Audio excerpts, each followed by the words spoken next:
And so those are people that have never seen a rack before, never used a rack before. They were born into the cloud. So moving over into the data center is new and strange for them. And so we're there for them too. The other thing that Dell wants to do is we want to be part of the cloud computing conversation. We don't want to necessarily tell people how to do it, but we just want to help them do it if they're going to do it on premises or in a private cloud. And so talking to those communities, not just the developers, but the engineers, the operations folks, the finance folks, the people who are responsible for security. Like, these are people that get focused on a lot by the cloud hyperscalers and the cloud SaaSes, but not very much by hardware manufacturers. Well, think about the roles that have emerged, changed since before the cloud really kind of took hold. Oh, yeah. And what's different with SREs or DevOps engineers or numerous kind of roles. I think one of the things that's interesting is oftentimes the next thing, whatever thing in technology, DevOps, whatever it might be, comes along. Oh, that's going to replace everything, right? So we won't need operations people. We won't need, because we have the cloud, we won't need the private data center. Right. So the pendulum always is predicted or expected to swing hard and stay there. It never does. It always kind of finds some equilibrium. And a lot of organizations that go to the cloud, right, go there for a certain reason, find the value that they get from that. Some also step back or move some things back or reinvest, modernize things that are already in the data center.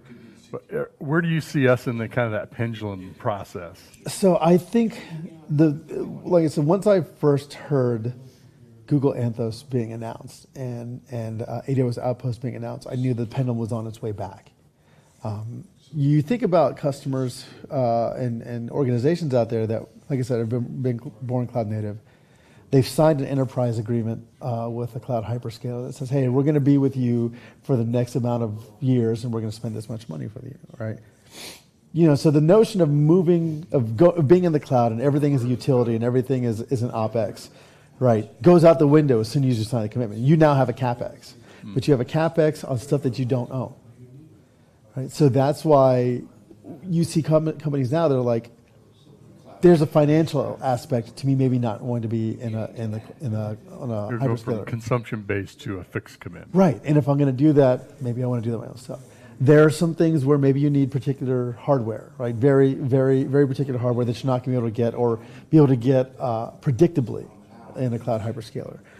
You may be in a situation where you have compliance or regulatory constraints that say, hey, A lot of people won't go to the cloud. no, and so as they're expanding to serve more of these markets, they're like, now we do really realize that we need to have some of this, bare metal on-premises infrastructure, but we never really worked with it. So you see the cloud hyperscalers trying to cater to those, and that's how you can tell when the people up on the mountains, right, are saying this is what we're going to do. They know what's coming next, and you've seen those pressures from customers. I will say, when the recessions that we had in 2020, and I was working and helping people renegotiate their AWS contracts, right?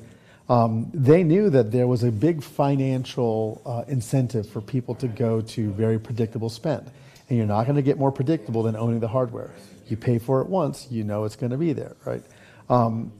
But the hard part was delivering that cloud experience to folks once they got on the data center, right? And the discussions that folks used to have into moving to cloud was that it takes so long to get anything done in the data center, and this was very, very reasonable critique that had a lot of evidence behind that. Cloud solved a lot of that problem.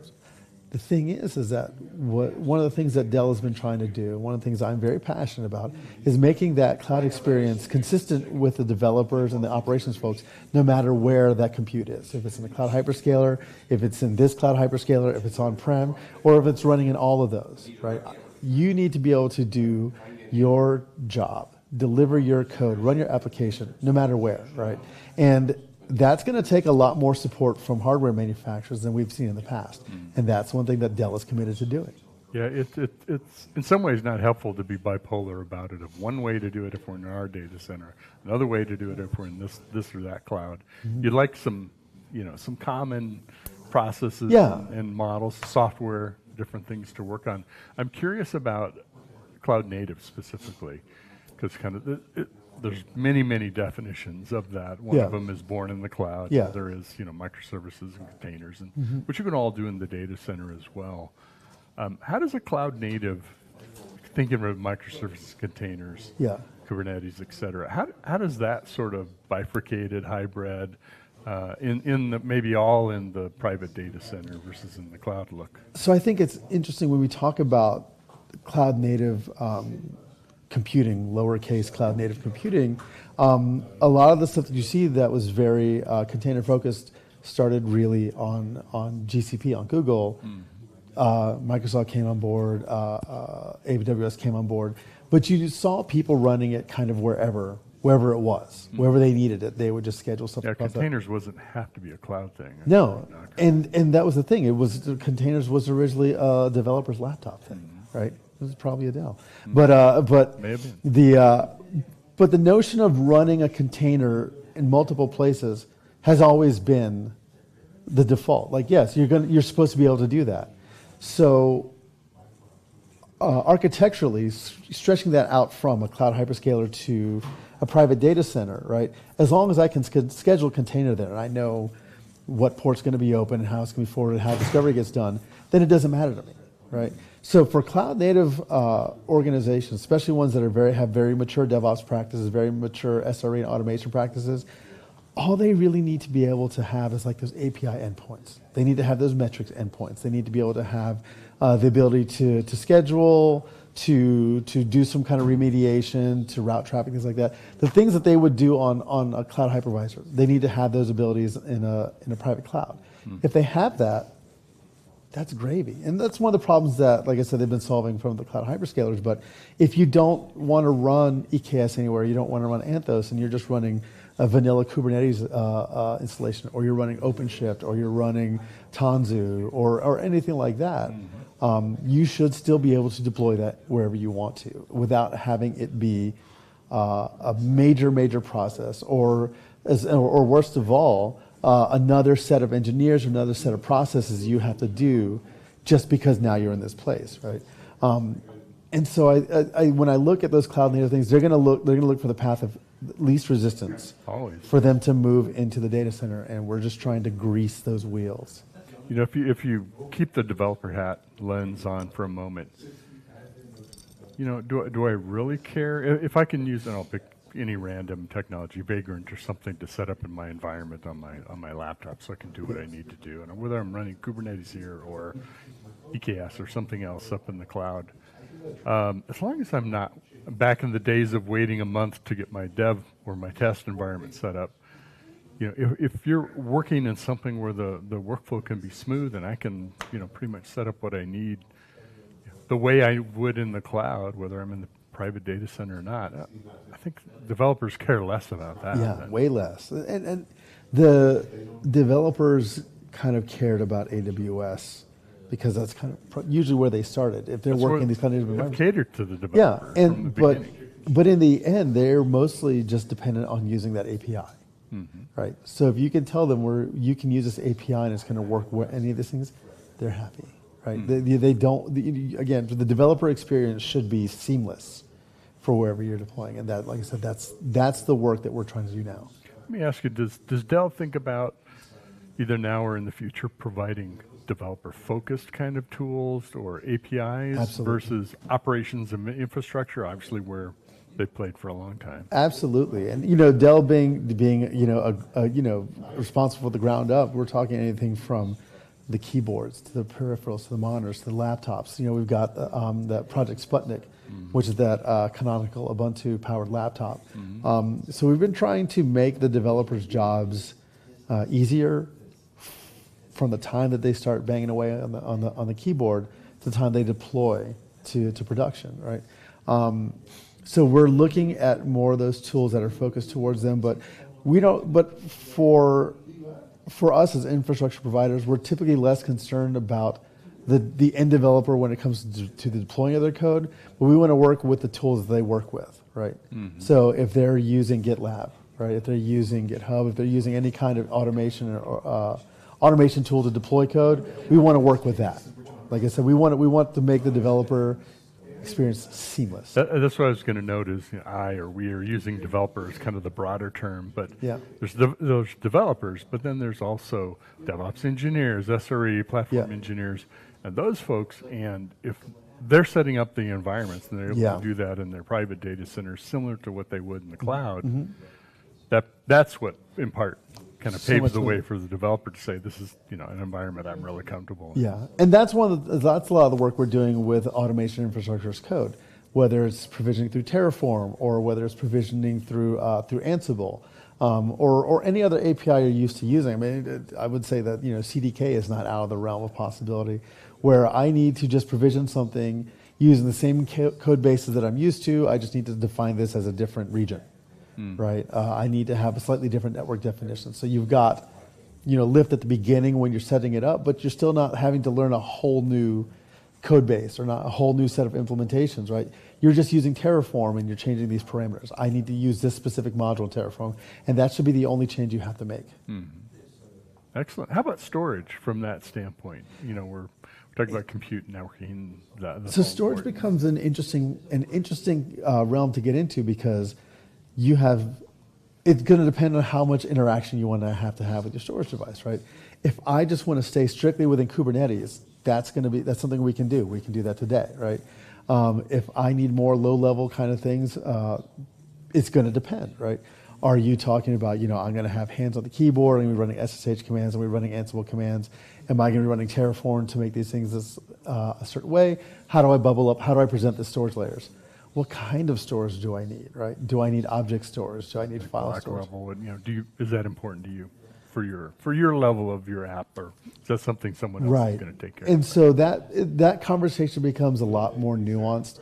I feel that most compute is almost agnostic at this point. Storage is not. Yeah, it's still even the services in the cloud, right? Yep. It's retrieval speed, it's retention, it's and I'll tell you, there's a lot of ways that we are working to improve that experience for whether it's for database use cases or for long-term object storage or for network file storage across various concerns, right?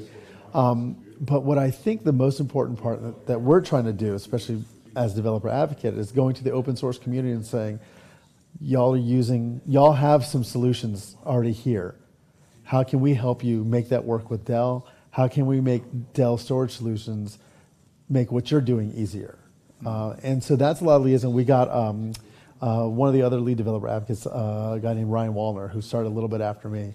Super, super active in that area. Very, very smart storage guy. He's got a lot of storage vendors in his resume and has been doing a lot of work toward that. We've got a lot of folks who are writing modules. They are writing open source services. They are writing open source implementations for making it easier to provision storage for containers or for other uses. So we're doing the work, and we want to make it, again, as seamless as possible for those folks who have to provision storage on Dell.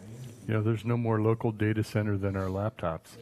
We want the killer developer laptop, right? Yeah. Well, I want one too. I keep, I've been working with Macs for so long. I started working at Dell. We're like, well, you have to have a Dell. So I was like, all right, well, cool. I want this, this, and this, and this, and I got it. And I got to say, like, the performance on the laptop.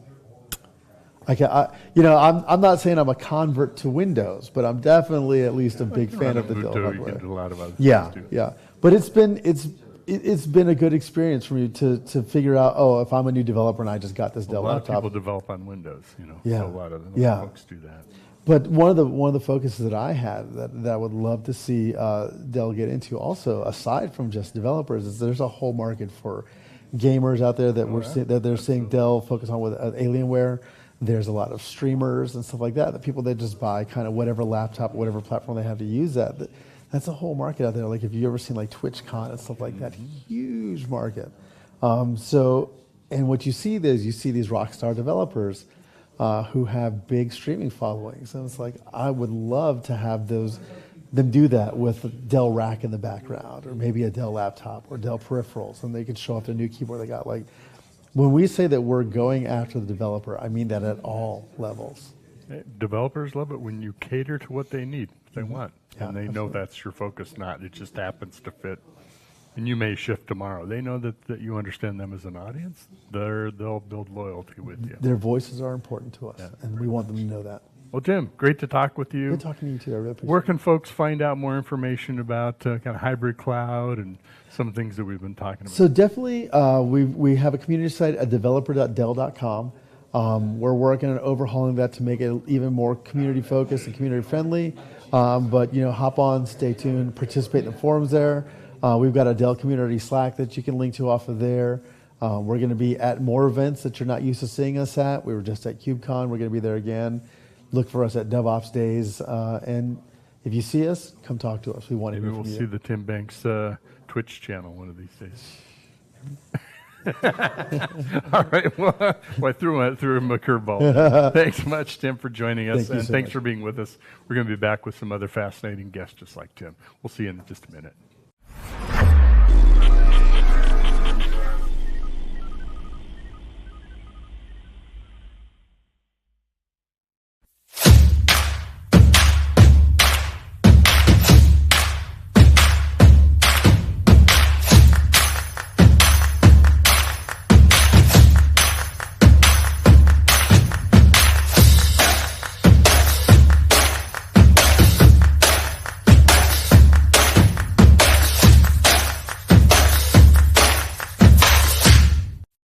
DevOps.com is the #1 online destination for DevOps education and community building.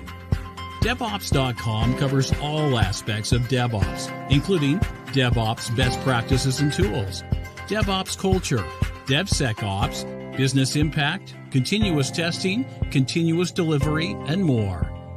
DevOps.com has the largest collection of original DevOps content, featuring breaking news, blog posts, podcasts, and more. Visit www.devops.com to learn more. DevOps.com, where the world meets DevOps. SecurityBoulevard.com is the leading resource for news, analysis, and education on challenges facing the cybersecurity industry. SecurityBoulevard.com covers all aspects of cybersecurity, including data security, DevSecOps, cloud security, application security, network security, security threats, and more. SecurityBoulevard.com has the largest selection of security content, featuring breaking news, blog posts, podcasts, and more. Visit www.securityboulevard.com to learn more. SecurityBoulevard.com, home of Security Bloggers Network. I'm Bonnie Schneider, sustainability contributor to the Techstrong Group. I'm excited to introduce you to a groundbreaking new initiative from Techstrong Research, the Sustainability Pulse Meter. The Pulse Meter offers valuable insights into how environmental responsibility factors into tech purchasing decisions for key players in the industry. Position your company as a leader in the industry and differentiate from your competitors with the Sustainability Pulse Meter, offered exclusively from Techstrong Research. Discover Techstrong Group, the epicenter of tech innovation. We're your go-to for reaching IT leaders and practitioners worldwide. Our secret? Impactful content that sparks awareness, engagement, and top-quality leads. With us, you'll access editorial websites, streaming videos, virtual events, custom content, analyst research, and more. Join our satisfied clients. Let's revolutionize your tech journey. Contact us today and tell your story to the world in the most powerful way with Techstrong Group.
is Techstrong TV. Hey everyone, we're back here from AWS reInvent. We're in the Win at the Techstrong TV suite. And you know, one of the great things I've loved about this conference is I'm seeing my friends in person again. Not all of them, you know, a lot of them I haven't seen in years. This fella right here, I've seen running in me like right. Well, everywhere. Well, he was a refugee living in Florida for a couple of months. He escaped from New Jersey. Yeah. And he came down to Florida and he came in the office. He was kind of one of our official office crew. Yeah. And then he went back to New Jersey. And I went use of some of your office, like a green screen stuff. Oh yeah, you were in our studio. Yeah, we gave you the key to the place. You just and then you moved back to New Jersey on us. Yeah. The economy, it makes us, you know, to do the well, things. maybe winter's coming. Yes, exactly. All you folks in New Jersey are coming will back, come back anyway. Absolutely. But it's Victor Gamoff. He's with Kong. Victor, great to see you, man. It's great to have you. It's great to be here. Absolutely. I'm a host of podcast myself, so that's why I like the habits. You always do. Yeah. I love it. Yeah, it's great to see everyone, and it's great to be here in Vegas. With 55,000 people at an event. Who would have thought that? Yeah. That's crazy I was like going around, and like I haven't been in the event like this for a very long time. Me either. Very long time. The last time, probably like the biggest one is maybe Oracle World or like the Google Cloud something. It was 2019. Yeah, certainly before. Before. And it's my first event. Like, is it? Yeah. Oh, okay, yeah. So this is what they used to be like before COVID as well. The last one we were like this was probably RSA right before COVID, 2020. It's about 45,000. Yeah. So the mustache is new too. Let's hear about that a little bit. Yeah, I'm supporting this cause called Movember, raising awareness for men's health and mental health and men's like physical health. Collecting some money using like my sources like my Instagram and some of the folks from the company also supporting this cause. And we build this strong team in Movember, and we're raising some money to help to battle this type of things. It's a real thing. We have someone on our team, Jared Harris. If he's watching this, he also has a Tom Selleck mustache. Yeah. And I struggle to have like a good. No, his is a nice bushy mustache. It came out very nice. Yeah. But shout out to Jared on that as well. Anyway, hey, let's talk a little bit about Kong. What's the news here? Well, before we get into the news, maybe not everyone here knows Kong. Why don't we start there, Vic? Yeah. So the Kong is full-blown API management platform. We cover all aspects of API, starting from development, design of APIs, to the running APIs using like a gateway and service mesh, into the govern using the things like developer portal, things like the service hub, and all the things that people can do for you building API as a product. You building your next, I don't know, Twitter or whatever social network you're building these days, and you need to provide the APIs for the users who want to build the apps for this API. You need to have a platform where developers go and explore your API and register their apps there. So we handle all this automation for you. And as a vendor of this API management, you can do things like the collected metrics for API. Who is capturing those APIs? Like how many people will using like / products versus / like users endpoints, and see how you can build them differently. And we also provide all the ways to manage all these kind of things, like your gold customer. You want to have like a super fast access to fast API servers. You will have a very generous like a limit of API calls, or you just like starting doing something, you're not like a super rich for these APIs. You can have access to this API, but your limits of API calls would be much more lower. So we handle all this automation on this side of things. Plus, as a developer who builds the microservices these days, we also provide the tools for automating and securing and providing reliable connectivity using service mesh. So we have covered all aspects, what we call API connectivity or like application connectivity within all like a level 7 like application level protocols. Love it. You know, and most of our audience, I think, work with APIs. Yep. They understand it. But really, look, when I look at the API economy, the API market, what's really been a game changer for me is this whole microservices architecture thing, where so now to me we have sort of external APIs and internal APIs, right? Yeah. The microservices ones are the internal ones to me, where I have APIs running internally within my app with each other as they talk to different containers and different components and everything else, and that has been like adding gasoline to a fire in terms of how many more APIs I need to be managing now. Right? It was hard enough managing the millions of APIs I had going externally. Now I got millions more internally. And that, you know, a dollar here, a dollar there, before you know it, it's real money. And now we got, you know, it's a real problem managing these APIs. Kong's one of the leading, you know, providers of that, what's called a 365-degree API management thing. Let's talk, any news here at the show around this? I know you guys had some. So one of the things that we developed for like a couple of years is kind of, usually people looking at the API gateway as one solid thing. You know, you deploy this, you put a lot of stuff there, like maybe some of the routing on your APIs, maybe some of the API security. And if you need to deploy this in a different environment, you need to continue to do the same thing in another environment, or maybe another cloud, or another, you trying to have a decentralized deployment, but for management of these things, you need to continue to repeat yourself. So we come up with this idea that what about we will take the same, very similar approach that the service meshes were doing for a while. We have a centralized control plane that managed decentralized deployment. So we separated data plane for gateway in separated control plane. And now we're offering the control plane as a managed service.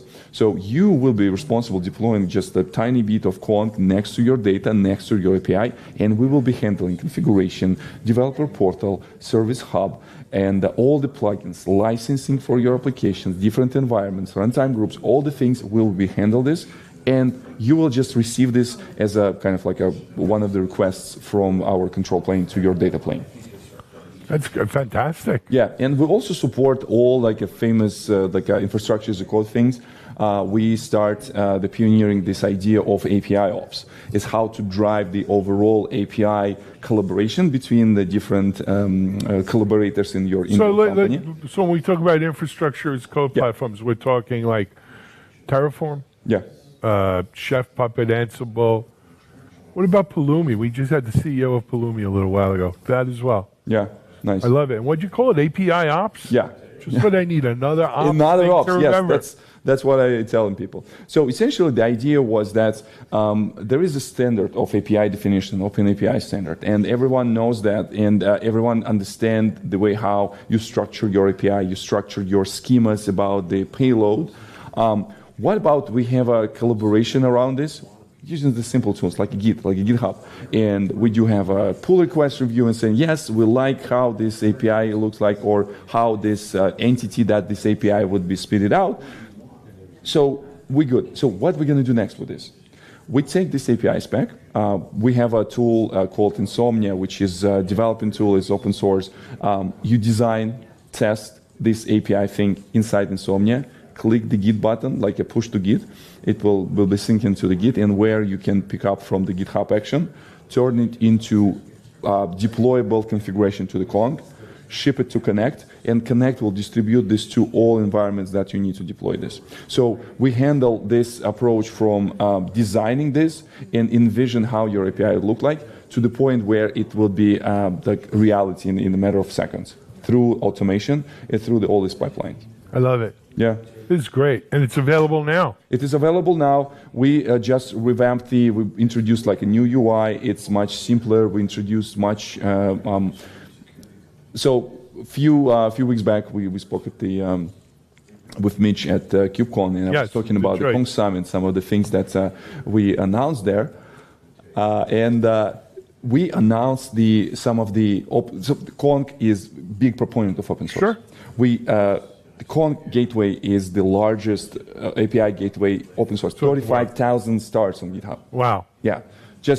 And like we're not asking anything for them. No, I get it.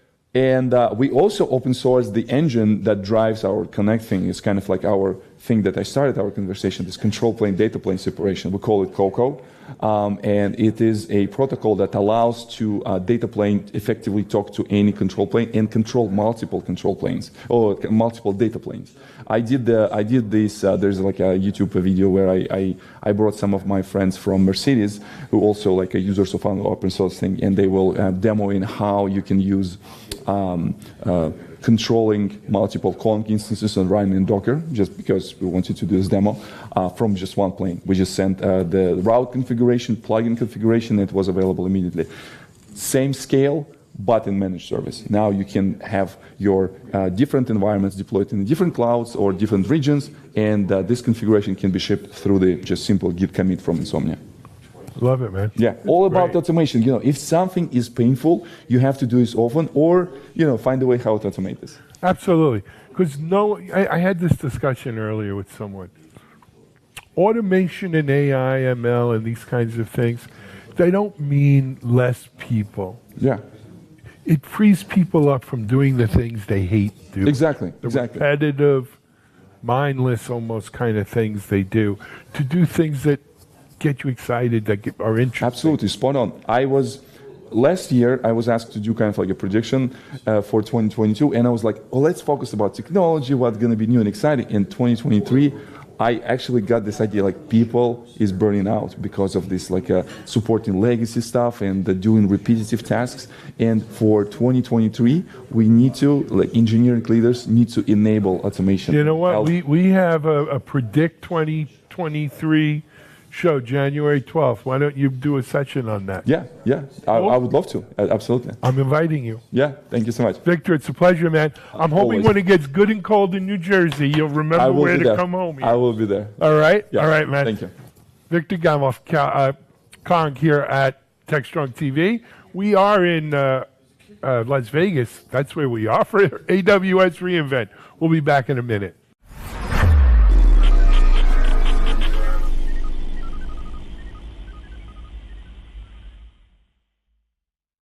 Cloud Native Now is the web's leading resource for the growing cloud native ecosystem.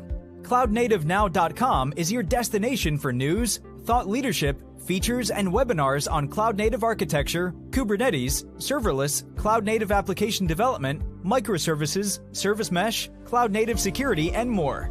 Stay on the cutting edge of modern application development at Cloud Native Now. DevOps.com is the #1 online destination for DevOps education and community building. DevOps.com covers all aspects of DevOps, including DevOps best practices and tools, DevOps culture, DevSecOps, business impact, continuous testing, continuous delivery, and more. DevOps.com has the largest collection of original DevOps content, featuring breaking news, blog posts, podcasts, and more. Visit www.devops.com to learn more. DevOps.com, where the world meets DevOps. This is Techstrong TV. Hey everyone, we're back here at AWS reInvent for our coverage. We're actually up in the Wynn at our Techstrong TV station. But I'm really happy to introduce you to a friend of mine from the security world. It's only the maybe 25th friend of mine from the security world that we've interviewed this week. I want to introduce you to Jim McMurray. Jim, welcome. Thank you. Great to be here. Great to be here. I don't know how close our cameras can get in, but if you notice, Jim's wearing a new logo on his T-shirt here. It's called ThreatHunter.ai, and well, we're going to put the logo on the screen so you see it. But for those of you who know me or know Jim, James from the security world, that's a new name, right? James he is Milton Security. Milton Security is a great brand in security. For those of us in the business, we've come to know Milton pretty well. But why the change then? What's happening? Well, we started Milton. Actually, Milton was a secondary name. There was actually a prior name. And we decided a few months ago that our community knows of Milton. But the industry is bigger than our community. So I've come to find out, Jim. Right? And being able to explain to people in a very simple statement of what you do. And your name lends a lot of credence to what value you're offering to the customer, right?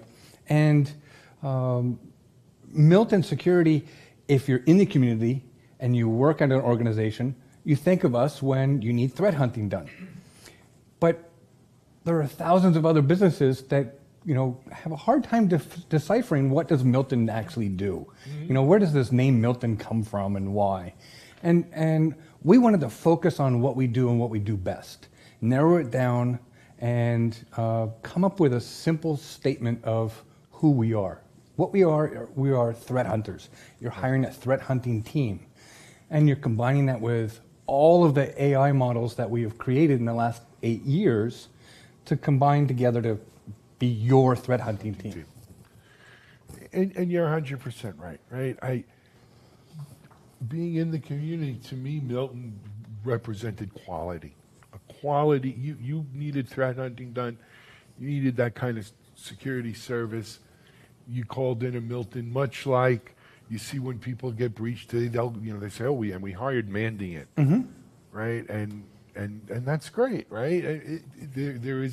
But it goes to the old business thing. Do you want a descriptive name, or do you want to come up with some other name that's catchy and people remember or whatever? And certainly Milton is not descriptive of what you did. I feel like, look, our audience is bigger than the security audience, though. We have cloud native folks here, and DevOps, and SREs, and platform engineers, and everything else. When we talk threat hunting, Jim, what do we explain to them what we mean? Really what we mean is taking in all the telemetry from all of your systems in real time and figuring out in real time, correlating from everything from your endpoints to your cloud systems to your clients who are logging into your systems, what is actually occurring in real time on your systems, on your networks, on your website, on your database. And being able to understand, is this legitimate or not? Is this a threat or not? Is this an attack or not? Is it a low and slow attack? Or is it just a denial of service attack? Should we be worried about it? Who's going to triage it? Who's going to remediate it? Who's going to figure out that all these systems are out of date? So threat hunting combines so much within IT and security. It goes above and beyond just a simple, hey, I'm going to put this blinky light in my network and it's going to tell me when bad things occur. Right? Because you still have to maintain it, you still have to babysit it, you still have to update it, and someo's got to look at the logs. Those blinky lights don't work. We've learned that the hard way. We've both learned that, right? With that in mind, well, it becomes a no-brainer. That's why Threat Hunter is the name. So we're here with 55,000 people at reInvent. What are you hearing, seeing, in relation? I mean, you're going to meet people who already know you as Milton and say, oh, great new name, Jim.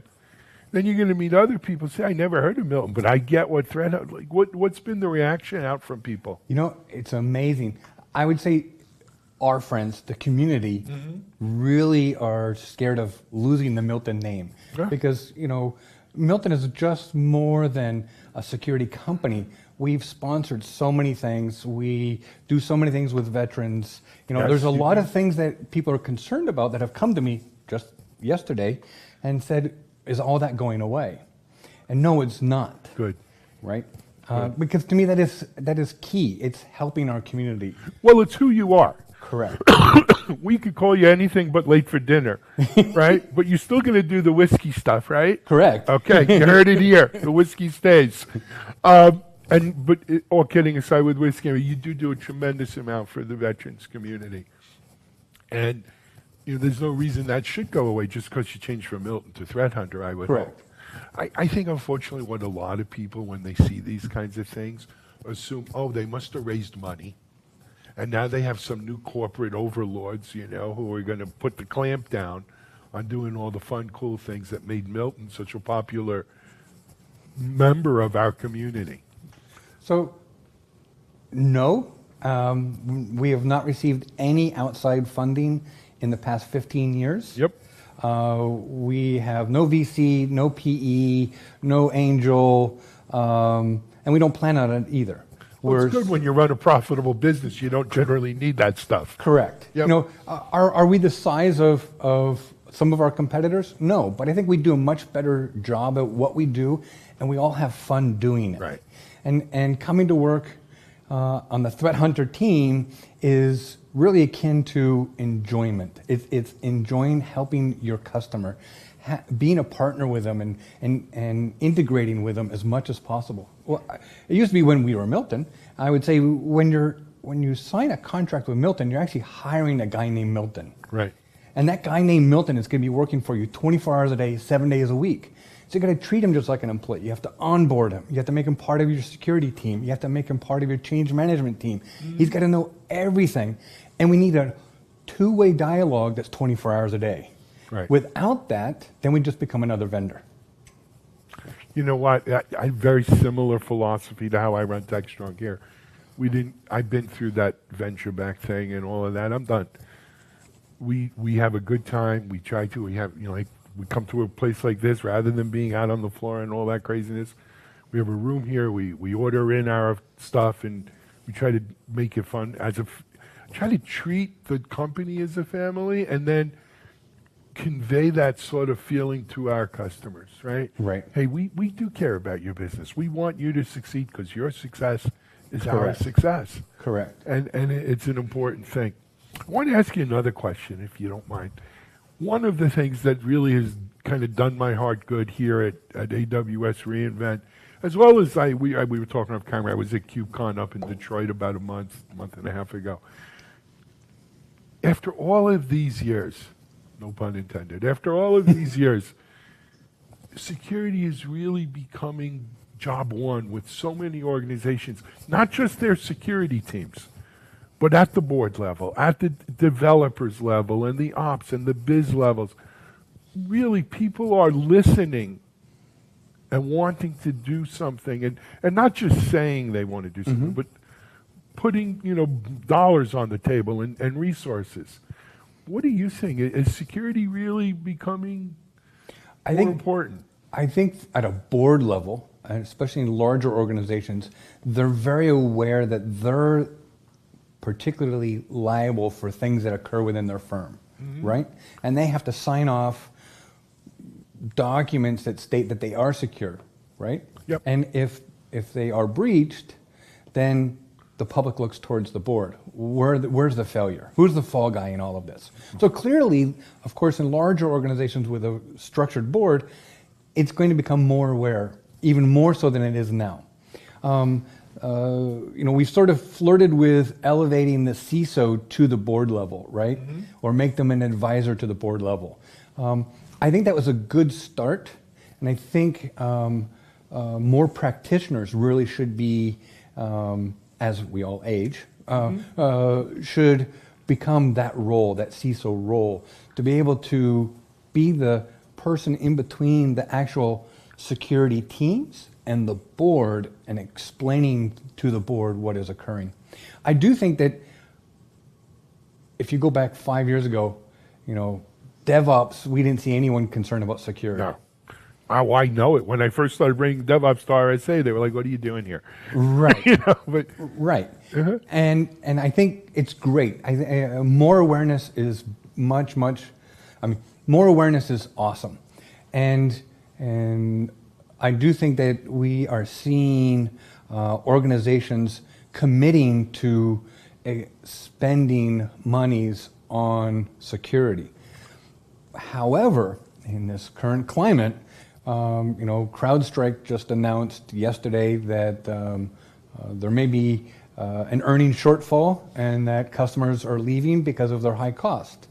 Splunk gave notice a few days ago, the same thing.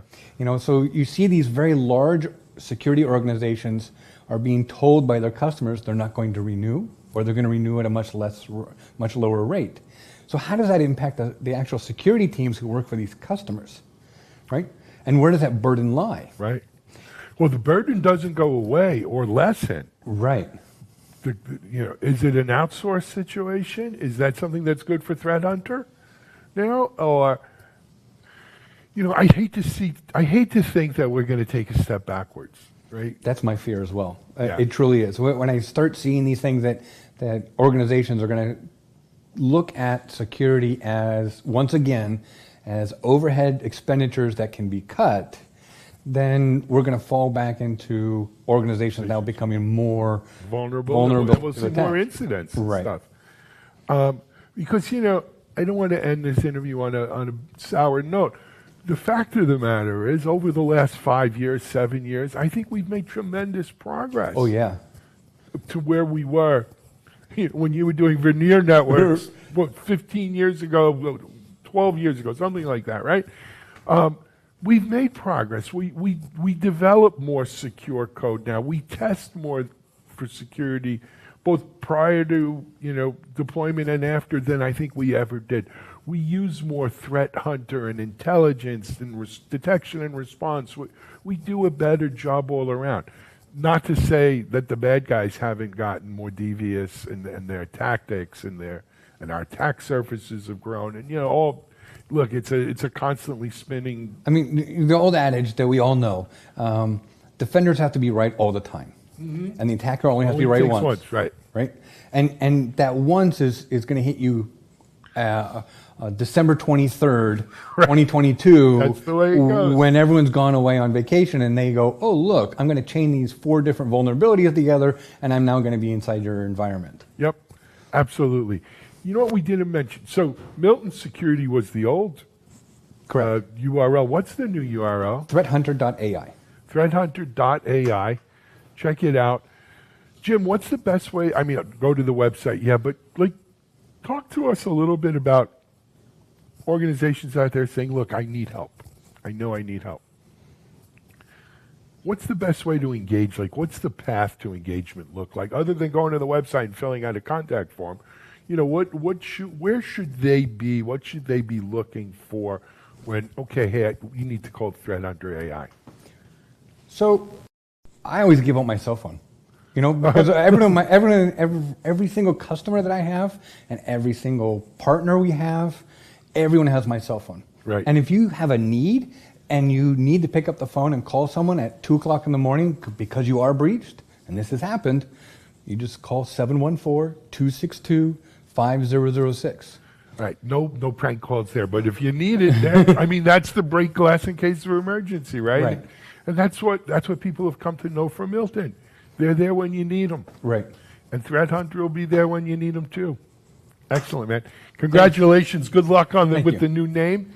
ThreatHunter.ai. Check it out. We are here at AWS reInvent. We'll be back in just a little bit.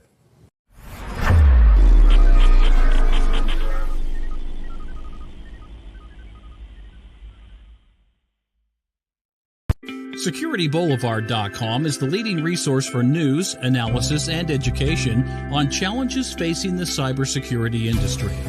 SecurityBoulevard.com covers all aspects of cybersecurity, including data security, DevSecOps, cloud security, application security, network security, security threats, and more.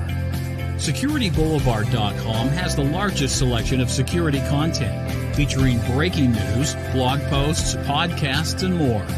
Visit www.securityboulevard.com to learn more. SecurityBoulevard.com, home of Security Bloggers Network. Discover Techstrong Group, the epicenter of tech innovation. We're your go-to for reaching IT leaders and practitioners worldwide. Our secret? Impactful content that sparks awareness, engagement, and top-quality leads. With us, you'll access editorial websites, streaming videos, virtual events, custom content, analyst research, and more. Join our satisfied clients. Let's revolutionize your tech journey. Contact us today and tell your story to the world in the most powerful way with Techstrong Group.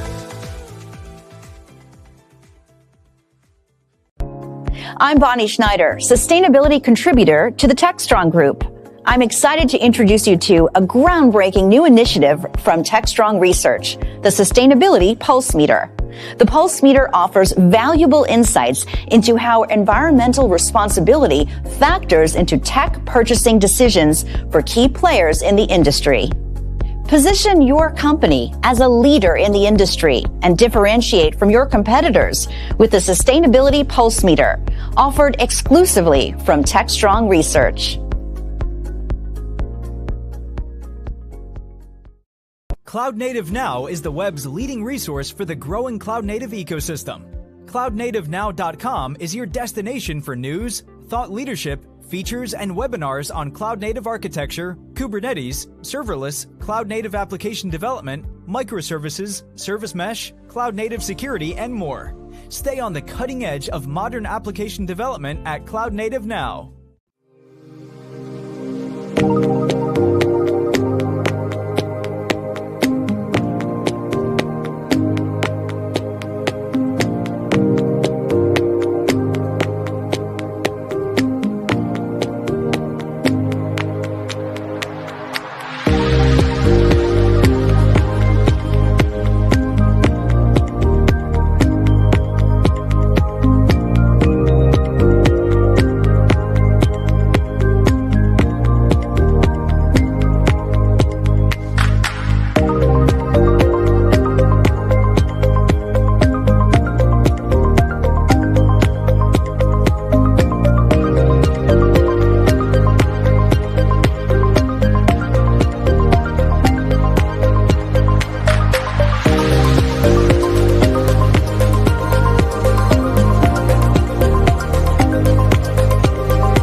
This is Techstrong TV.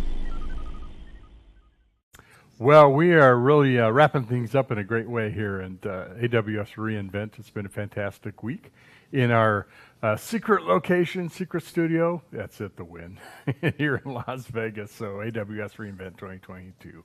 So I have the great pleasure of being joined by Manoj Nair, who is Chief Products Officer with Sneak. Welcome, man. Thank you. Good to be back on Techstrong TV. You seem like you're holding up pretty well. Day 3 or yes. Day 4 or whatever it is for this you. This is it, you know. You made it. You made it, right? You get to go home here pretty soon. Well, so tell folks about yourself. We were talking a little bit about your background, about coming into security, moving out, and going to cloud, and now coming back in the developer world.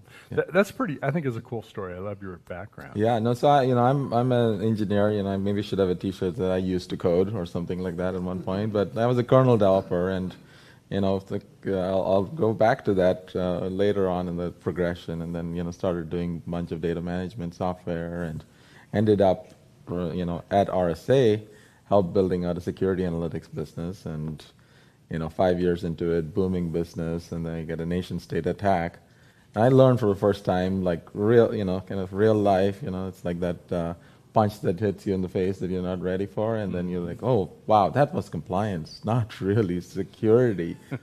So the rest of the time there was like, okay, we got to like really think about security from a different perspective.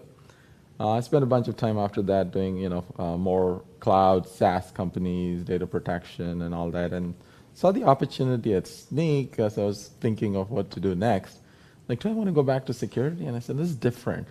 So this goes back to kind of my developer roots, right? As a kernel developer, I hated static analysis tools. It's like too noisy, scanners too noisy.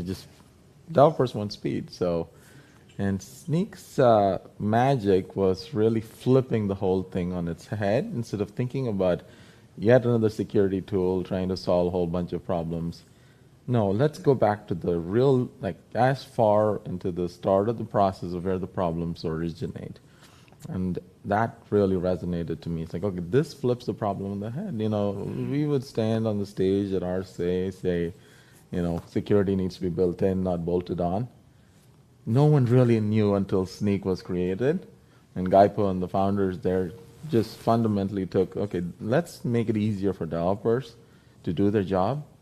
But, subliminally in there, the security keeps getting better and better and better, and it's powered by amazing intelligence. So it's kind of, feels like connection for a lot of parts of my journey coming back together. And kind of circling back and kind of doing it the right way. Yeah, exactly. I tell people, it's like we don't roll cars off the assembly line and then say, let's add some airbags, right, for safety.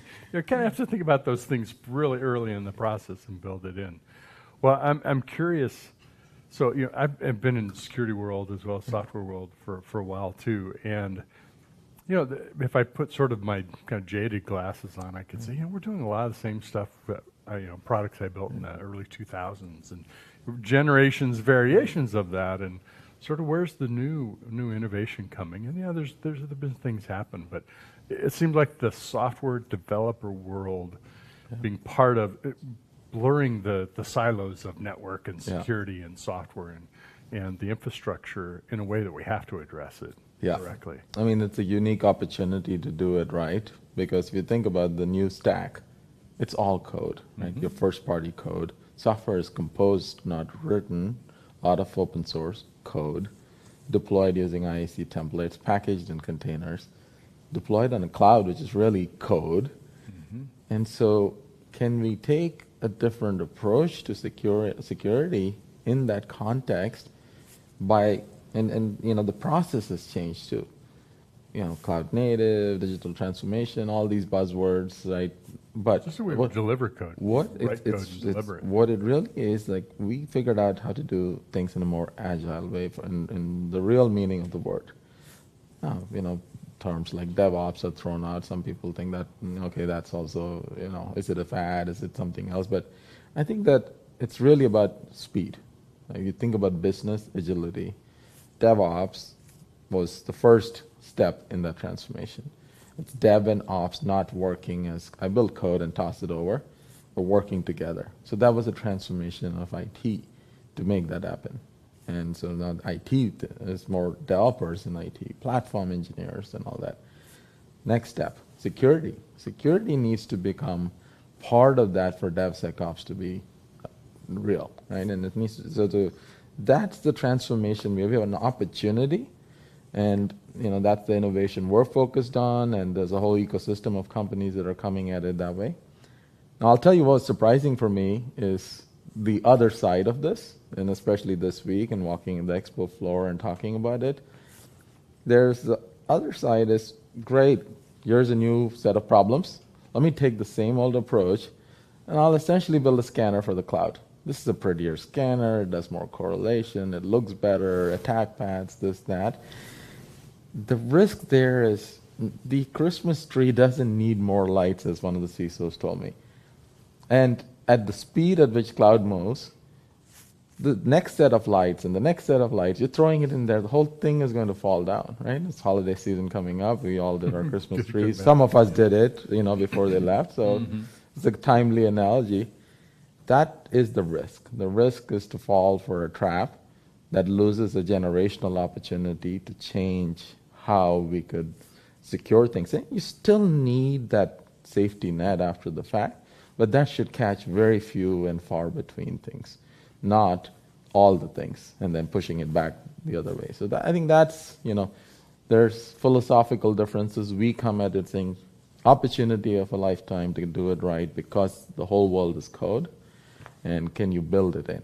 So let's kind of take that, open the hood a little bit, and talk about more specifically, how does Snyk do that? What's the approach that you take? Snyk fundamentally originated with what does an engineer want? They want to be faster. They want to be more productive. So think about various code being written in IDEs. Snyk's able to, in real time, do analysis as developers are writing, instead of the old static analysis that takes a few days, after and before you can ship. This is doing real-time analysis of your code and finding vulnerabilities. It's powered by a security intelligence database that is world-class. Even AWS uses our security intel data. AWS Inspector is powered by it. So, it's kind of the ultimate endorsement that, that you think about, okay, that intelligence is really powerful. But for the dev, it's in their context. So it's teaching them, hey, here's an issue. Here's a recommendation based on all of our machine learning on how these kind of issues are fixed. But if you want to learn more about, cross-site scripting or anything, real time, something called Snyk Learn will teach that, so developers are now learning about security, but it's because we're helping them be productive where they live. Next thing, now you're packaging, your dependencies. Well, you don't know what those packages are using underneath. So we make that super easy and map out the whole dependency graph and everything. And based on that, instead of CVEs and vulnerabilities, we flag the risk of that and the risk levels. And okay, what does a developer do? They do a fix PR. They're merging their code in. Right there, we will allow them to generate an automatic fix PR. So auto-fixing the third-party issues. Again, dev productivity with context. And as a product management leader, I always give the developers context, they'll build the best stuff. Don't tell them what to build and how to build. Tell them why, what problem you're trying to solve. So in the same approach we're taking, and just rinse and repeat along all the stages of the modern pipeline. Packaging containers, which image at what layer, what are the issues, here's the best recommended. And by the way, your company might have a custom image for that kind of issues. Here's that one. In context as they're doing the work, right? So we live where the developers live, so they don't have to go somewhere else. And we do those things in the workflow that they are actually doing their work, so they don't have to change it. And that's really the, in a nutshell, it's what's Snyk's superpower? We help the developers, Formula One fan. We allow them to go around the track faster with, the rules being outside of it, like the guardrails, but not putting speed bumps on the track. Developers love that. So a really trusted friend of mine said to me recently that when it comes to security products, you can tell what security products have been developed by a developer for developers versus a security product, right? Yeah. It's very apparent. And I think developers they can kind of sniff out whether you really believe in open source or not. They can tell if it's been created for a developer. And I think your point, the metaphor I think about is think how far IDEs have come today. Like I use PyCharm, for Python kind of stuff, and it's all right there, right? Yeah. As you're coding, as you're writing stuff, here's the thing that this could be completed with, kind of like your autocomplete in a word processor, but all of the textual content and your package manager's right there, and you can select, and maybe there's a security rating, something that you can use to decide what you want to use. But it's at the moment of creation. It's not calling for the city inspector after you've already framed the house to find out if they're going to pass it, right? And the benefits show up for the security team too, right? So they're empowering, but they're able to put policies, they're able to put guardrails. When Log4Shell happened, 92% of our customers fixed it within 48 hours, not found it. The number of people I talked to this week saying Log4Shell was just painful. It was eye-opening. It's, it took a month. It took, we had to cancel vacations. And so I shared the stat, and they go, "How is that possible?" And it is built into how these companies are working. So, that is the power for the security team. go from being reactionary, but when you need to be reactionary, you also have speed. I'm going to talk about some of your recent announcements, because you've kind of started developer-centric and then thought about the bigger environment, the cloud environment. As I said earlier, we think about cloud as code, and it needs that is the opportunity. So we recently, right before the conference, launched Sneak Cloud. So that's our 5th product in the portfolio. So we have, code, open source, containers, infrastructure as code, and now cloud. But it's really a platform. These are not 5 products. It's like the 1 + 1 plus 1, you get a 10 kind of power in your hands. And it now maps the entire process, and it brings context all the way back. So same thing again. Do we scan? Yeah, there is an assurance, safety net required, but it's not your classic CSPM. It's more application centric. It's giving that IAC engineer who might be platform engineer who might be writing something and a policy that exposes their bucket or some IAM credentials in that context of, that's another, there's an IDE too, right? Give them the context. Like, this issue, based on your cloud configuration and what you're running, is going to cause this kind of exposure. And on the other hand, on the assurance side, okay, here's an issue. What do you do with it? Well, click here. This is the line of IAC code you can fix it in, or here's the best container package you can fix it in, right? To go all the way back. So we're now connecting the whole loop, right? So instead of, it's can't trust but verify. And the way we think about it, code to cloud allows for that loop to be completed. So, and brings the context again all the way back to the person who can best fix it at the moment. And the security team is able to also empower the developers. If there is something reactionary that needs to be addressed, they know who to go to. And this is the question I have with all the beautiful UIs and attack paths and this and that. Who does this issue go to? Who fixes this? The developer. Which developer? Who wrote the code? In a modern DevOps shop, you're moving sprint teams, you're moving engineers. You need that to be in that context. How would they know how to fix it, right? It may not be obviously apparent that this is in my code here or whatever. And security cannot force it. Anywhere in that. It'll break the app, right? Like, so the scanning after the fact approach does not work, even on the stuff we did previously, right? Mm-hmm. It does not work at all in a modern cloud native application DevSecOps loop. So that's Sneak Cloud, that's why we did it. We don't want to, come at it from a cloud-centric, cloud security, big market, a lot of noise around it, CNAP, CSPM, buzzword bingo going on. Customers don't need more acronyms, more buzzwords. They need an app-centric approach where the cloud issues all the way to the deployment configuration and back can be solved. And it's the exact same approach we took for open source, the exact same approach for code, but now we have connected the whole loop. So kind of turn your hat around the other way and think about this from a security engineer perspective, right? Yeah. They don't live and breathe the developers' environment, and we're doing that kind of work. So part of that is a bit of a mystery, just like the other way it probably is around.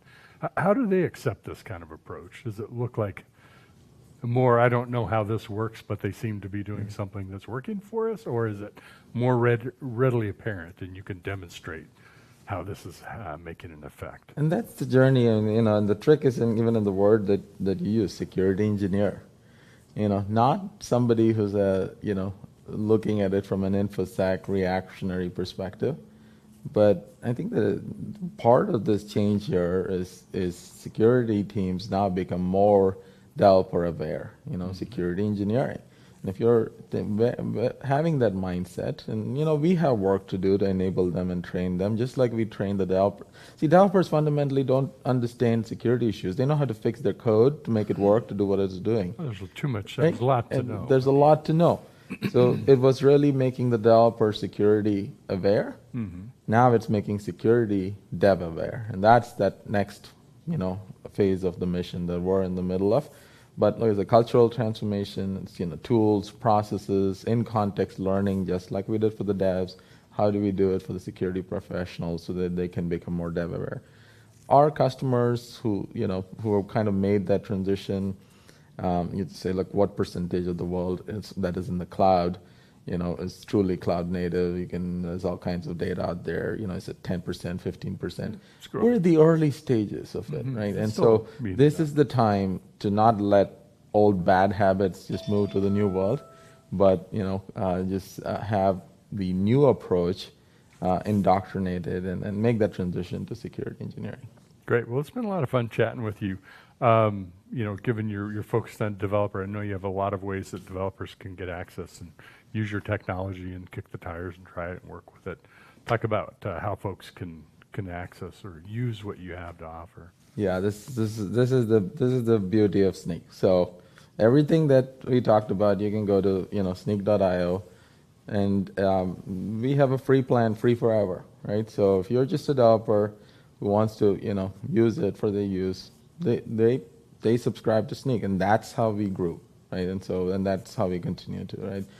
Fancy word again for this, PLG, but it's really about give them access, let them use it, and that's the continued philosophy. So anyone I meet, I say, look, just go try it out. My kids are trying it out. Just early coders. It delights them to see that in context, learning and verification. So start there, and if you're an enterprise wants to adopt it, and that's usually what happens. The biggest of the big companies in the world use, from starting Fortune 1, use Snyk, but usually start with somebody in the dev team who found the delight, started using it, and then it spread to the whole company. The whole DevRel world, democratization of exactly technology. So, well, good. Hope you've had a great conference, and congrats on the announcements leading up to AWS. Look forward to talking with you again. So, snyk.io. Snyk spelled a little bit differently. So tell them how. SNYK. So now you know. Now you know. Now you know. So now you know. Okay. Is that really? That is it. That is Snyk. So now I know how it got me. Okay, great. Manoj, thank you very much for joining us today. It's been a pleasure talking with everybody. Thank you for listening in on AWS reInvent with Techstrong at our studios here in Las Vegas. We look forward to visiting with you on other events as well as other great speakers and topics.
is Techstrong TV.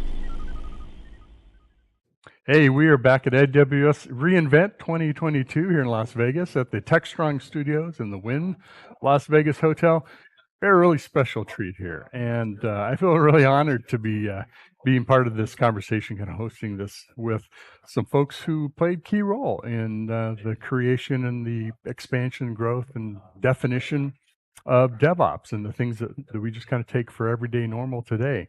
So I'm joined by John Willis and by Damon Edwards, who you've known each other for a long time. Yeah. And so let's first say a little bit about what you're up to now, and Damon, if you do the same. Then we're going to step back and kind of talk a little bit of the origin story of DevOps. Yeah. I sort of, I've been working on this sort of, I would call it a pet project for 5 years now. It's something called automated governance. And it turned into originally a paper. And then now it's actually a best-selling book called Investments Unlimited. And I've been trying to figure out how to turn that into a startup.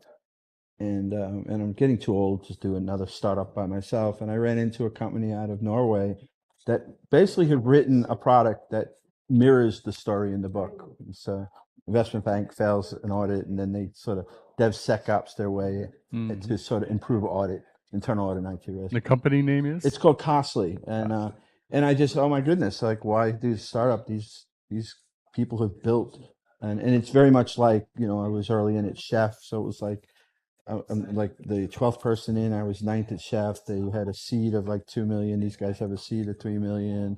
The founder reminds me of Adam J. Anyway, long story short, I'm going to take one more try at this startup game and company Costly, and I think it's going to be a lot of fun. Very cool. Look forward to it.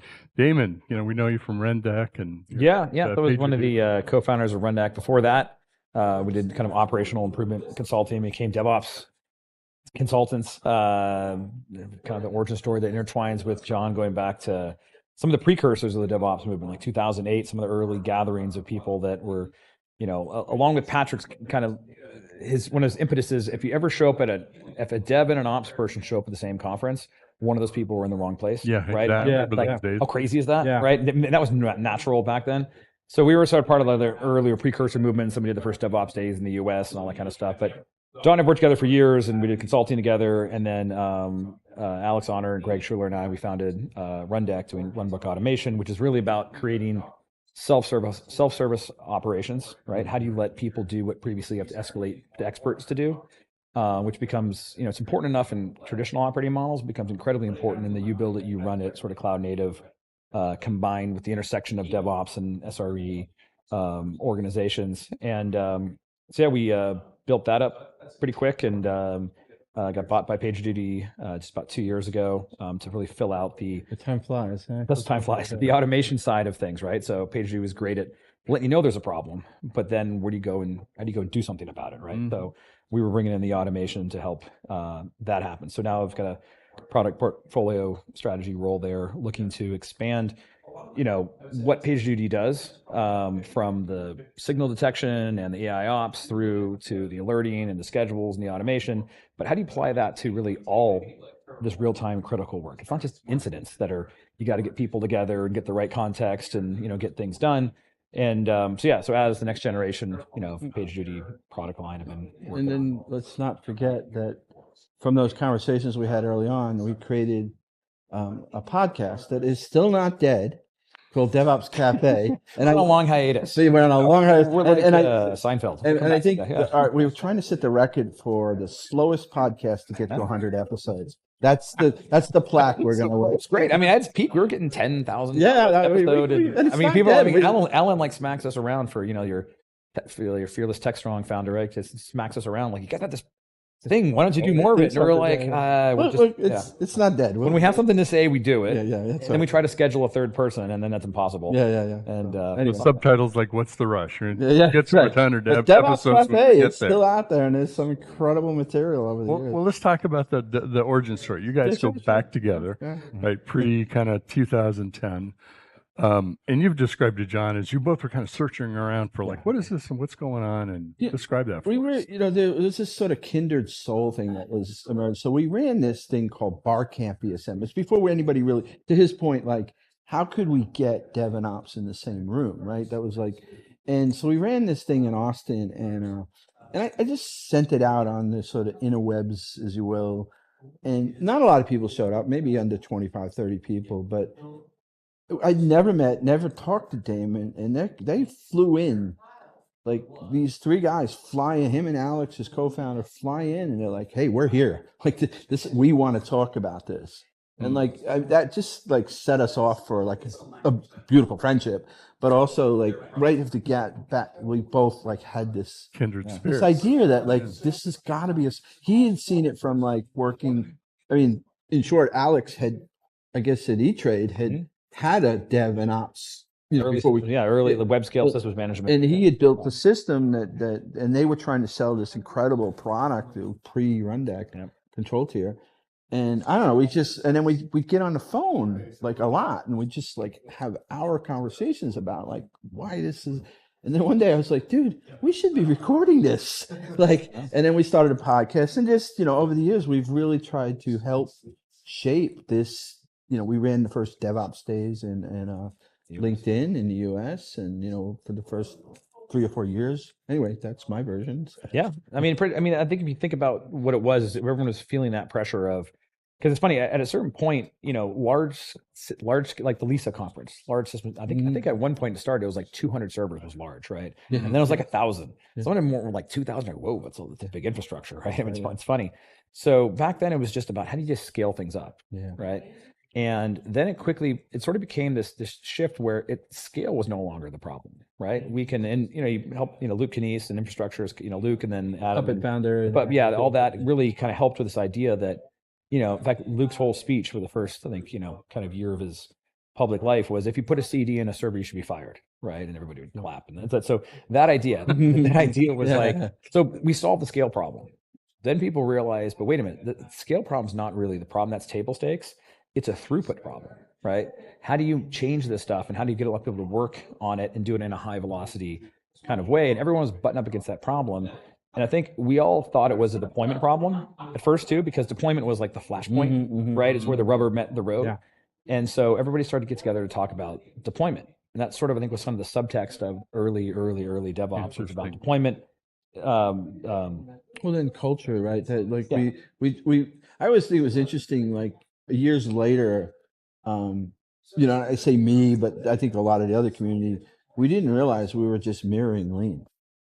And there were some influences, Mary Poppendix's Lean software development, but it wasn't until like there was a point in ORME, like, where I really dug into Lean. I'm like, really, we've been really just doing basic Lean for software development, for software delivery. So, because Mary Poppendick, my friend Mary, but she is actually a friend, but like she was trying to take it from software development, right? Lean manufacturing. She wrote her book, Lean Software Development. We were it didn't know it, but we were writing the manifesto for delivery of software, right? And which then realized it's not a delivery problem. It's an organizational problem. It's a holistic problem, right? Culture. But that's what that's the culture. But that was the point of, like, if you really studied Lean, if you went back to Toyota and Toyota Ono, it was all about culture. I mean, the fact that they delivered 2,000 cars, a day, was really because that there was a culture there that enabled that. Which is how we accidentally came up with the term CAMs. Yeah. We're on the podcast. We're like, well, how do you differentiate a DevOps conversation from a non-DevOps conversation, from traditional conversation, right? And we're like, what are the pieces, right? And we just happened to say culture first, right? Because it was like, because like it is a culture thing, right? It's a culture change. So there was automation, then it was metrics, and then the last one was sharing, because we're like, because it's like this culture of like you're explaining, and we've noticed at these early DevOps events, people from like that would be hardcore competitors are like huddling on the side, having lunch, talking about these common problems that they're having. And so there's a culture of sharing. And then, and so then we kind of backed into the CAMS acronym, and that sort of became like the early DevOps. Do you remember, like, it was, what happened was we normally have guests on our podcast, but every once in a while we just sort of banter. And we had just, the first DevOps days was in Ghent. I was the only American there.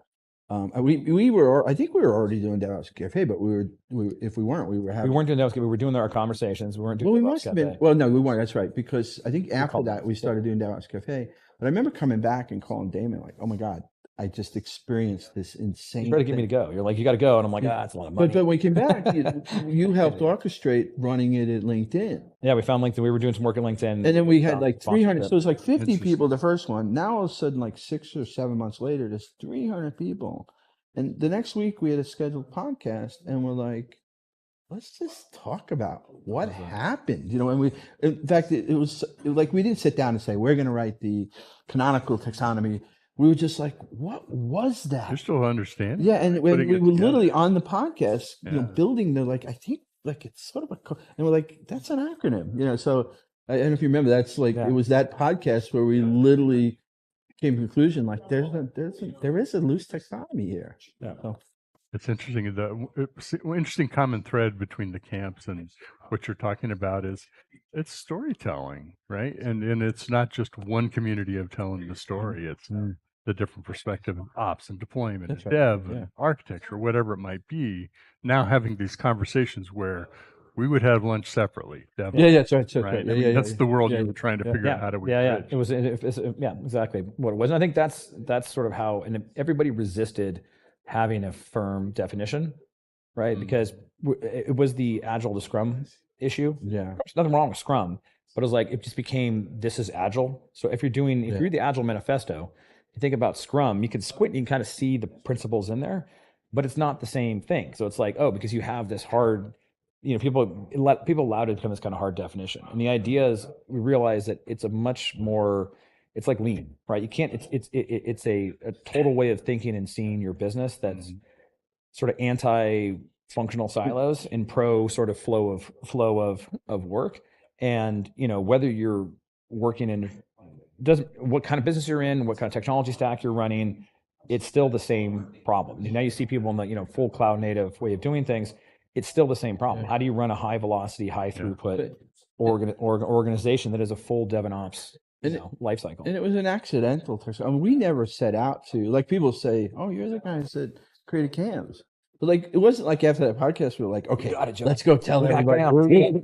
Let's write a book." Like, it just emerged that people listened to it, and over the years you'd hear people more, like, it became a thing as an accident. It's kind of cool. Should have sold merch. Like we should have got cams.com. We only do. Dang. What's interesting is I remember the methodology wars, right? And when things are written down in a manifesto or a specific, this is what the methodology is, it easily becomes dogma. That's not real DevOps, because it doesn't meet. Well, I think more the idea is just we wanted to make it like a flag for a certain type of conversation. Yeah, I guess that's right. Right? That's kind of what it was. It was like, hey, and sometimes, because it started like, it was like, is it chef? Is it puppet? Like, what is it? Like, that was the answer. Is it monitoring? What is the DevOps answer? Was it like this? And it's like, no, it's monitoring. So if you think about these things, and then it expanded to be pipelines, right? And from pipelines, it was sort of feedback loops. And from feedback loops is a whole. So like, if you would have just stuck down to it and said DevOps is like, is automated deployment, it missed the whole learning it, missed the whole expansion of it.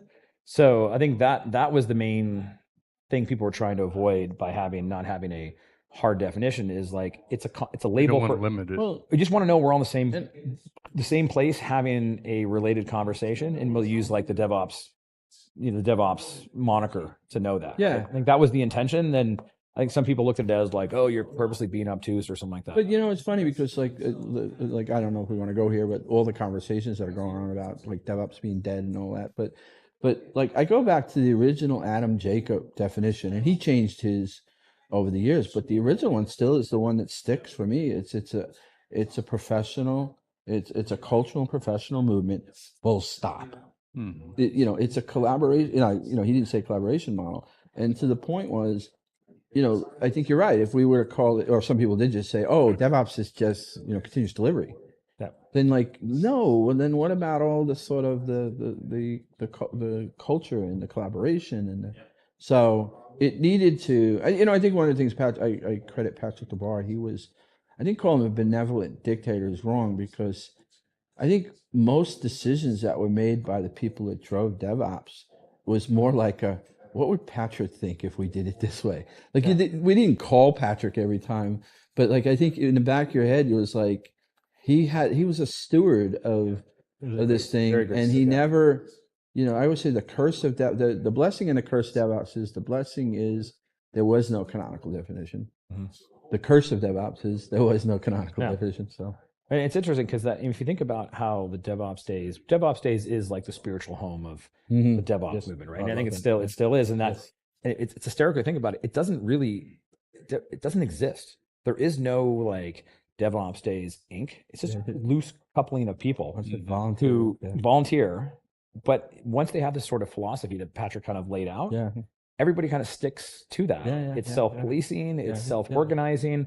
There is no central entity. There's a group of people that have kind of raised their hands, hey, I'll take responsibility to help sort of communicate but nobody gets standards paid. and whatever. Nobody, it's all volunteer. It doesn't exist. It's a fascinating study in sort of kind of cultural an emergent movement. Pattern of that movement. People expect there's like someone you write a check to, right? It's like it's just a loose coupling of people who've agreed to, I think, sort of an ethos and there's thousands of them run over the last 10 years. I mean, this is a big, if this could rival like O'Reilly or, with their conferences. And to your point, it doesn't exist. There's no corporation. There's no, it is a phenomenal movement. You're a old chef compatriot. I had this expression he used to always say all the time, which is there's no limit to what you can do if you don't take credit or compensation.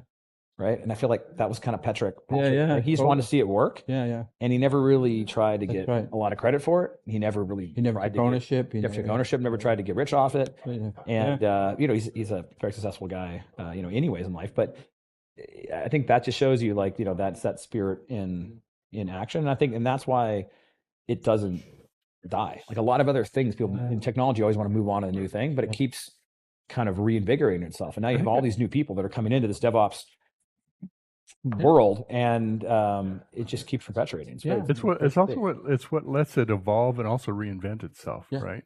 And expand to other domains. And most have no idea who like John or I or who, a lot of or Gildas Lanata, but Chris Beidart, all these people, so many people, Lindsay Holman, all these people that were like early on that helped propel all this. At the 10-year anniversary, I think I tried to get all those guys because everybody there was Gantt. Lindsay Holman left and went to Sydney and created it there. Chris Byatt did Europe. Stephen Nelson Smith went back to London. I went back, grabbed Damon and said, we got to do this.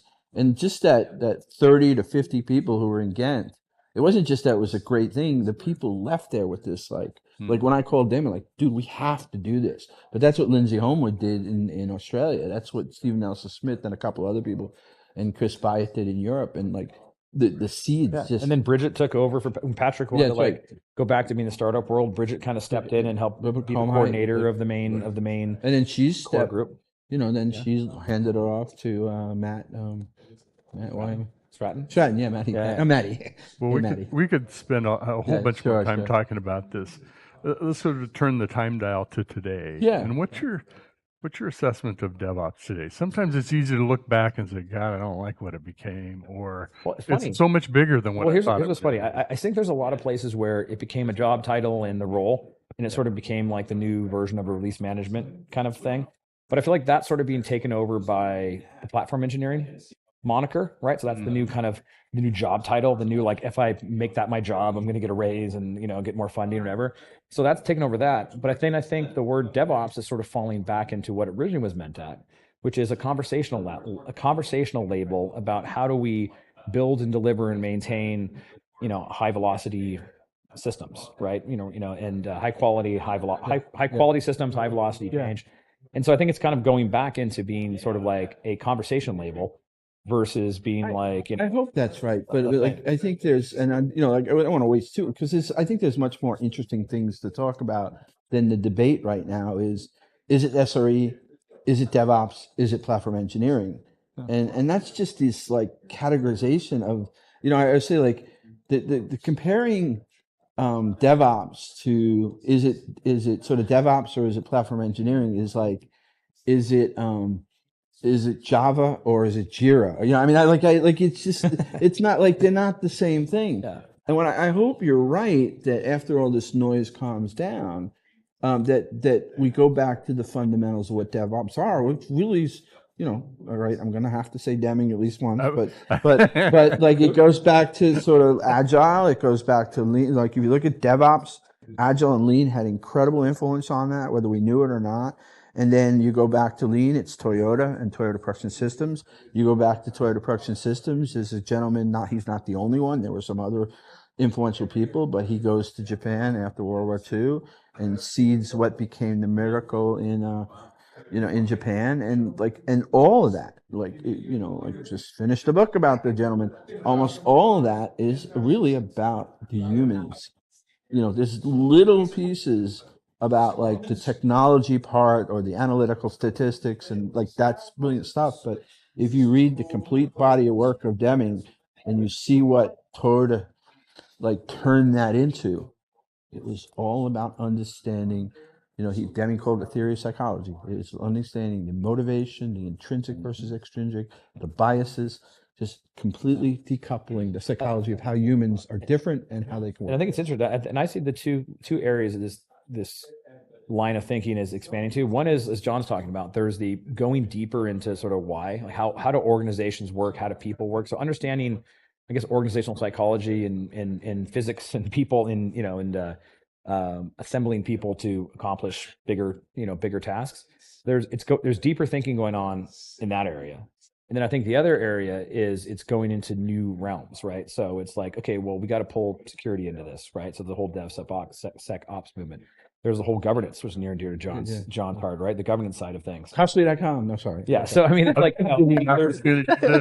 So I mean, the point is like, I think it's new areas where we need to apply this thinking, and also there's like, if you go to like the DevOps Enterprise Summit conference, there's a lot of like deep thinking by big organizations. About why does this stuff work or not work in the first place. So understanding coordination costs and silos and principles of flow and queuing theory and all these kinds of like, why does stuff work this way? So it's going deeper in that. And then I think it's also expanding to new, this lens of like Lean, the lens of thinking. The lens of thinking is getting more understood, and it's also being applied to new. And one other thing, I think we would be remiss to have this whole like historical conversation and not mention how, Damon and I literally ran into Gene Kim, and there was this fusion of what we were trying to do, where Gene was still trying to figure out. He says this publicly. He had written the Phoenix Project, and he was trying to, is this a DevOps book or is not? And me and Damon helped him figure that out. But then he just took, he put the stake in the ground that just exploded the conversation, and more around.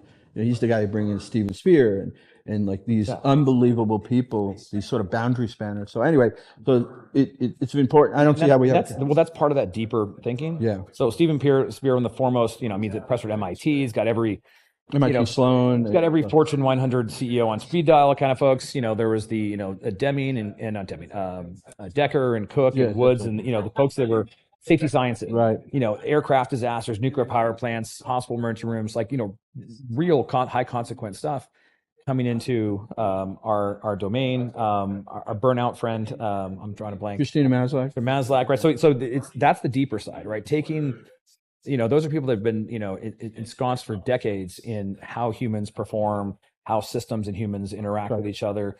The role of tools, the role of culture, the role of measurement, so taking, that's part of that going deeper side of it, right? And then on the sides, and I think what's kind of interesting is I would put Gene in this camp, or anybody who was early on in the sort of the DevOps movement. I don't feel a lot of loss, or people go, DevOps. Nobody really cares. Like if the name DevOps lives on or not, they're not the people there's other marketing people down the road that care about that. I feel like all the early people that I think helped get it off the ground could care less what it's called. Could care less. Find me a better name. It's not platform engineering, but find me a better name and I'm all in, right? But just keep going. But it's got to be a name that sort of represents the thing that, like, that name helped get us off the launch pad, right? So give me a better name that sort of takes it to the next 10 years, next 20 years. Yeah. And I don't see that one, but me and him, we don't give a rip. If it's not DevOps anymore, we're not going to be considered. Lose our identity. Yeah. It's funny, the guys like Patrick could carry the absolute least. Yeah. We at least try to make a living around it, make some money, get a nice boat. But Patrick is like, Yeah, because again, it's like, improving human and system, human performance, company performance, which is really the intersection of human performance and organizational, design and system structures. That's, I think, what gets everybody out of bed in in the morning. Well, Right? definitely, I need to wrap. We need to wrap things Sure, up. I'd love to sure. have another conversation about this, and kind of looking forward to. It really is a different world. We are in such a different world because of the work and all the people that you mentioned, and I think it's representative of you found a set of things, a set of beliefs that you thought were important, and tried to figure out how do you realize those things, whatever form it is. I don't have to be the namer of it or the and traded again. It wasn't an accident that I ran into him, right? Yeah. It wasn't an accident that when we figured out Gene, in fact, he invited him to the first speak on a panel and I was on that panel. In fact, I know we're going to wrap up, but like the funny story was, Patrick was the sort of moderator, and he made a joke about me being old or something. And Gene said something, a comment, he doesn't look that old. I get off the panel, and Damon's like, you know who that was on the panel? I'm like, what panel guy number 5, right? Yeah. And he's like, no, that's Gene Kim, the guy who wrote the original IT Ops. Visible Ops. I'm like, holy, oh no. And then what's his name? John Allspaw actually had a copy. Yeah, oh, that was so good. Copy in his pocket. He's John like, asked, and he holds it up, and then Gene was like, dude, somebody bought my book. So You're John, the one. No. So John asked if I'd introduce him to Gene, and John, on his way over to Gene, pulled out a coffee-stained copy of Visible Ops. Didn't know he was going to be just carrying around his back. He always kept in his back, and Gene like, oh my God, you have my book. And it's like coffee stained, it's dog-eared. It's like, it was a real book for a guy who had ran infrastructure, who basically, all right, one last thing. He's the guy, John Osbaugh, who basically did the canonical presentation that we use, which was the 10 deploys a day at Flickr, which actually just changed everybody's mind about how to do deployment. Him and Paul Hammond, who was his ops counterpart, presented together. Yeah. And everyone's like, that was Patrick's idea of wait a minute, like not only are they at the same conference, they're on stage finishing each other's sentences. Yeah. Not at all. Doing something that was like insane, which is, we're deploying to production 10 times a day. Yeah. Back then, that was like, that was I think insanity. he calls it immoral, right? Yeah, immoral. Like people were throwing up, and they're throwing up in the. I said that. I was I'm watching the back of the room. I'm like, and I'm using a little license. Like, people are throwing up. This will destroy my Cats time. and dogs. All right, we got to go. Probably. Okay. All right, gentlemen. Thank you so much, Damon. It's a that was privilege. great. It's been a lot of fun. Mitch. That's awesome. And John, with you as well. So we're going to find a way to continue this conversation. May not be here at AWS, but we'll do this on Predict, right? You guys are going to be on a panel? We're going to do Okay, Predict 2023, which is January 12th. We'll be having that conversation. You guys are coming down to Boca. I think we're trying to work that out. Yeah, I think it's going to do that. So thank you so much. I'm sure there's many people. I think if we answered the question, DevOps is not a product, right? We did nothing. We got that one good. Yeah. I think we nailed that. But if you want it to be, I'll sell you one right now. Go ahead, make it. All right. Well, if you want it to be, make it so. All right. We'll see you all in a little bit. Thanks for joining us. More guests coming up. Please come back and be with us.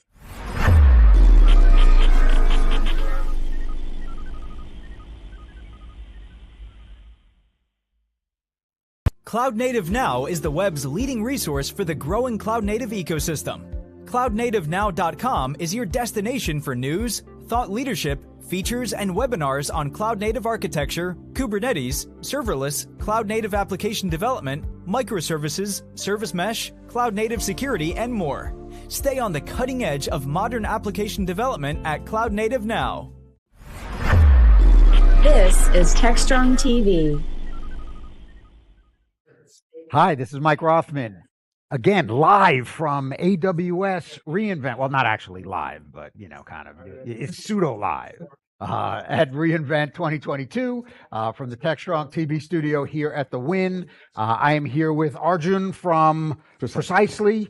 I got it, I was almost there, man. Arjun from Precisely, where we're going to talk a little bit about data ops today. And, again, Arjun, I'm a security guy by trade, so I'm learning stuff. We'll teach you a little bit about data today. That's what I'm focused on, right? I'm here to learn about data ops and get a sense of, kind of the importance, some contrast with DevOps and really kind of thinking about data observability we chatted about a little bit. So lots to discuss. So, but first, why don't you introduce yourself a little bit to our audience and tell you a little bit about the company, right? Yeah. I'd love to. So, Arjun, I'm the CPO at Precisely. So Precisely, we're a company in data integrity, and that's like 3 problems. Customers can't access their data. If they somehow figure out how to do that, they can't trust their data. And if they figure out how to do that, like they don't have the right data, like the external data in the right context. So we've got about 12,000 customers. We serve 99 of the top Fortune 100 customers in the space called data integrity. Okay. So you obviously came from a number of different companies to come together to become Precisely. So what's Yeah, a little bit of so the our history is like, so we've grown pretty rapidly. We started out with SyncSort, and we had a strategy to go, data integrity is a thing, all the way from data integration to quality enrichment. And we've kind of looked like we're going to grow organically, but we're going to look at companies that fit our strategy and our ethos to win in this space. So we've kind of, over time, acquired data governance with Infogix and MDM with NOworks and so on. That's been part of our strategy. Yeah.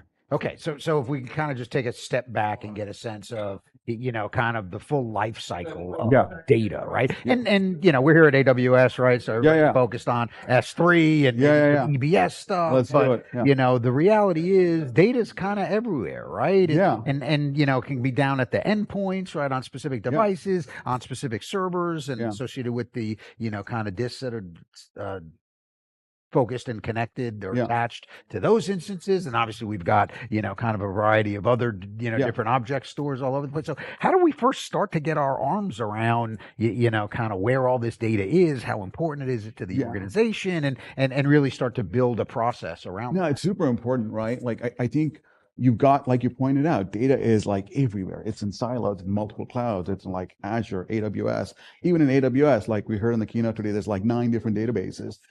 And you've got 9?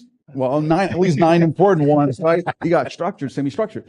What happens then is like, how does a company know what's important, right? Like you got petabytes of data, and like what's running your business? Like what matters? Like, so if you're the CEO of a company and you got a dashboard that you run your business on daily, and like, how's that data? If that goes down, like if your customer portal goes down, do you know where that data is? Like, and who's touching that data? Like, do you have the right guardrails? So now you've got, like you talked about S3 to EBS. How's that data going from S3 to Aurora to Redshift? What happens when that data goes through? When the dashboard goes down, like the monitoring tool, so in the observability layer, they're going to tell you, oh, like it went down. Or it might be up, and your CEO might be like, well, it's not working. Something happened, like someone changed the schema, and the data is like not coming up right. So I think that sort of data observability we talked about. So I think the principles of observability and sort of DevOps, and you kind of apply them to data. It's great. Like I have a great infrastructure. If I'm not getting the return on data, like what? Like it's great, but like I need to go make my decisions. I kind of gave you a parallel in the DevOps space, right? It used to be that it would take like months to ship code. Like today, if you don't ship code daily, something's wrong with you, right? Like that's the same paradigm you want to apply to data. Why does it like we kind of have these walled gardens, like I can't access my data, I don't trust my data, and like, oh, you got to go wait 3 months to get the data I need? Like, why is that? Well, because it's like it's not secure, or you got to go through the policies. Now, if you truly map your data, if you can truly have the guardrails, if you trust your data and you kind of have built a data ops pipeline, sort of we have products around that, then you can empower your users. They can then go, like, they don't have to wait 3 months. They can go, oh, I need that data. I'm going to do that analysis. I'm going to go impress my boss, or I'm going to impress my customers. I'm going to go and like you have empowered your users to go drive that. Yeah. So you guys support a number of different tools on the front end from an access standpoint. So how is that? Yeah. So our core apps are, we support a data integration app, which is like getting information from siloed systems to an EBS and Aurora. And one of the announcements we did today jointly with AWS is we're helping AWS get information out of complex systems like mainframe and IBM to Aurora and the AWS systems. The second app we do is on data governance and catalog. The problem that I talked to you about is like, how do you go and map this information and really figure out, well, there's some piece of information you don't want anyone touching. There's other pieces of information that are critical and so on. We have an app on data observability. And this is like, so we've seen observability. It's been around for 10 years, but why can't you get that for your data? Like, I'll give you a simple example. You might have a column of data, right? And you're used to kind of seeing, so let's say 50-50 male, female on the distribution side. And all of a sudden something changed. It's like 100 male and 1 female. So that's clearly out. The observability system is not going to catch that. right? But the data observability system is going to be like proactively, something's going on with your system, like infrastructure team's not going to tell you that. Yeah. The data team now is empowered to go, oh, there's something going on. Let me go investigate that. And then quality and enrichment are the two other apps that we have. On the quality side, like we're on the age of AI. There is a ton of investment that's going into building models, but if you don't go fix your data quality, like that model is not going to do you a whole lot of good. So companies are investing in data quality and really building resilience around that. And then finally, I think this is the last frontier for companies, is data enrichment. It's not enough. Like you think it's petabytes of data, but you're often missing the third-party context, right? Like you might be looking at how your customers are using it. You don't have the enrichment. We're kind of looking at property or mobile data, how people based on demographics. So you want to enrich that into your data pipeline. So those are the capabilities that we have apps on. So you talk a little bit about the data team. Yeah, yeah. So what does that mean? Is there a chief data officer now? Yeah, is it's funny. It's a thing now. So if we did a poll. I'm going to get the number wrong, but I think 3/4 of the Fortune 100 are hiring or in the process or hired or in the process of hiring CDOs. There's probably more investment, net new investment going into the data teams than infrastructure teams. I think there's a realization that if you want to go drive a business transformation, you got to get your data piece right. And then finally, data is an asset, right? Yeah. People are starting to think about, hey, this is a monetizable asset. This is either my intellectual property or my customer data or something that I'm able to analyze to derive additional revenue streams or increase my kind of revenue per customer and the like, and really starting to treat it that way. So again, interesting to see a company that's out there really focusing specifically on the data, because again, we come to AWS, right? We get all focused on the shiny things. Oh, hey, this new instance type and that new database kind of capability. It's absolutely, I think you think of data as a monetizable asset.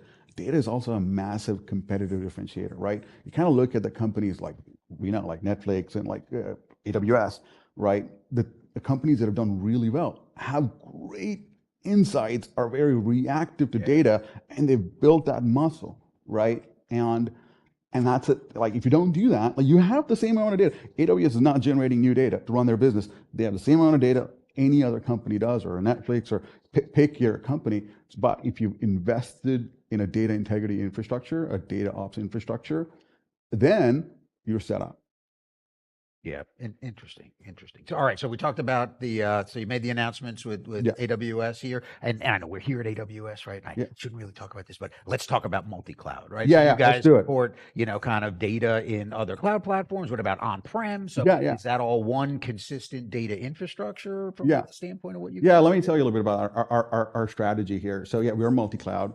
So our control plane, where you go define your data quality, data governance, data integration is a SaaS app. It sits in AWS, but you can go run that anywhere you want. Where your data plane could be in AWS, could be in Azure, could be on-prem, we're an agent. So we think the reality is it is a multi-cloud world.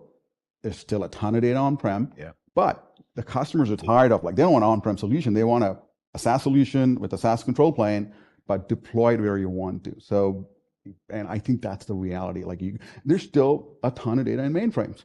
Forget on-prem. Still a ton of data in mainframe, ton of data on-prem. And companies by nature, M&A or whatever drives them, have a multi-cloud posture. So they're not going to consolidate at all. Frankly, I don't know anyone who's done that. So providing a solution where they can go have a single centralized control plane and go run it where they want. I think that's our plan. All right. Data ops, you heard it here. I'm not going to say first, but you certainly have heard it here. Arjun from Precisely, thank you so much. How do folks get in touch with you guys? Precisely.com. Check out our data integrity suite.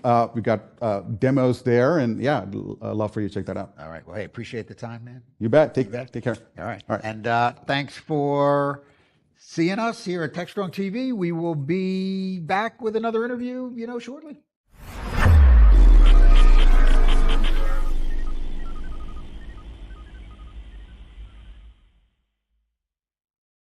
SecurityBoulevard.com is the leading resource for news, analysis, and education on challenges facing the cybersecurity industry. SecurityBoulevard.com covers all aspects of cybersecurity, including data security, DevSecOps, cloud security, application security, network security, security threats, and more. SecurityBoulevard.com has the largest selection of security content, featuring breaking news, blog posts, podcasts, and more. Visit www.securityboulevard.com to learn more. SecurityBoulevard.com, home of Security Bloggers Network. This is Techstrong TV. Hi, this is Mike Rothman, General Manager of Techstrong Research, here from the reInvent 2022 conference. The Techstrong TV studio at the Wynn Hotel. We're doing a bunch of interviews here around the show, and I am very pleased to be joined by Erkang Zheng, the CEO of Jupiter One. I got that right, yeah? Yeah. All right, I got that right. So Erkang, welcome to Techstrong Well, thank TV. you. Yeah, I'm excited for this. How's the show going? I mean, actually, before we jump into that, why don't you give us a sense of both your background a little bit as well as the company, because I know you guys are doing some really cool stuff. Yeah, that sounds good. Yeah, so it's been a really exciting, fun journey for the past 2.5, 3 years. So I've been a security practitioner for all my career for the past 20-something years. Was a former CISO at a software company, and before that was at Fidelity Investments, head of software security, and then IBM Security before that. Right? May have heard of those. Yeah, maybe, and Cisco, and yeah. Oh yeah, right. there's another small one out there. Yeah, no, small ones, and had a little bit of a startup experience in my early career, which actually didn't work out. It was a good learning, right? But I've always wanted to, do I've a bit of that kind of builder mindset, entrepreneur mindset, and wanted to do something of my own. And what's also interesting is, over the past 20-something years, and I've had a lot of my own pain points in cybersecurity. And it kind of really bothers me when you look at the industry that things are just not working. And if you compare it to other industries, let's just say maybe it's medicine, right? So I was at a healthcare software before, so it was fresh in my mind. So people are generally healthier and they live longer, right? So that means over time, if you look at the history of medicine, things are working. But cybersecurity, that's not the case. Breaches are more. There's more of those, and attackers is, so why is it? Why is it that we have so many people here, and there's so much good stuff happening in terms of products and vendors, and why is this still not working? So I think that really triggered me to lean into what is the fundamentals that we're not doing right. And the fundamentals are just, we don't know and understand ourselves very much. Mm-hmm. So I try to ask myself these 4 or 5 questions, right? So one is, what do I have? And out of the things I have, what's important? Mm-hmm. And for those that are important, does it have a problem? And if it has a problem, who can fix it? And then over time, am I getting better? So these 5 fundamental questions, because the environment is so complex, it's very hard to answer at scale. So that's why I created Jupiter One, and the past couple of years has been exciting. Yeah, no, I bet. So the rough category is attack surface management, or did you have a different category that you made up that you want to deal with? Attack surface, right? So in Gartner's terms, right, it's a cyber asset attack surface management.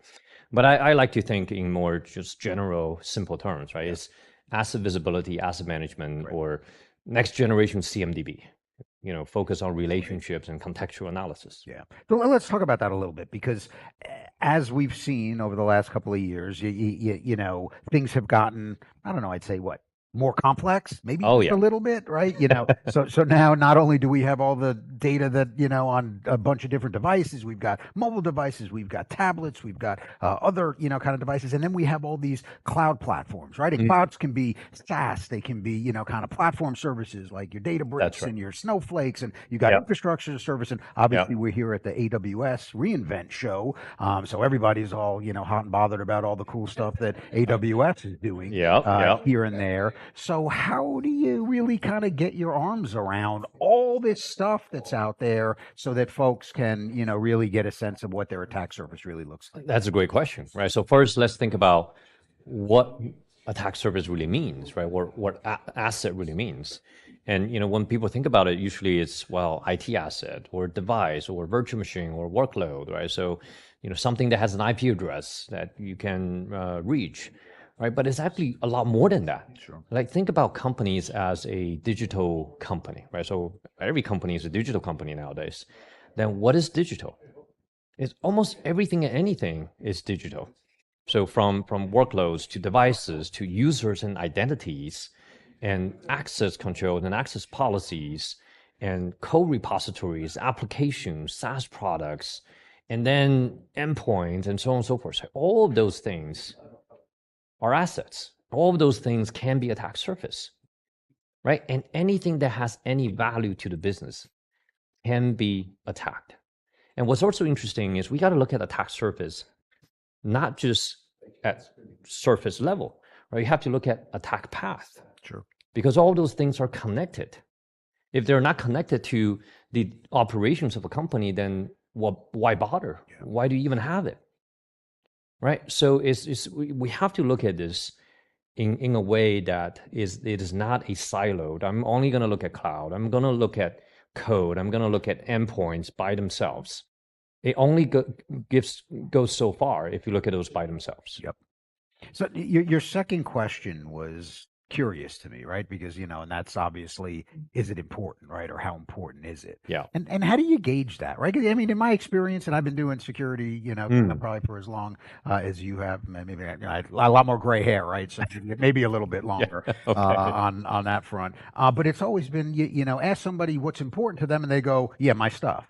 Right. So when you take a step back, and you've done this at large scale environments, Fidelity and the like, I mean, how do you get a real sense about what is truly important to the company from an asset standpoint? Because if you ask the guy, everybody, they're going to say, yeah, my stuff is the most important stuff. Yeah.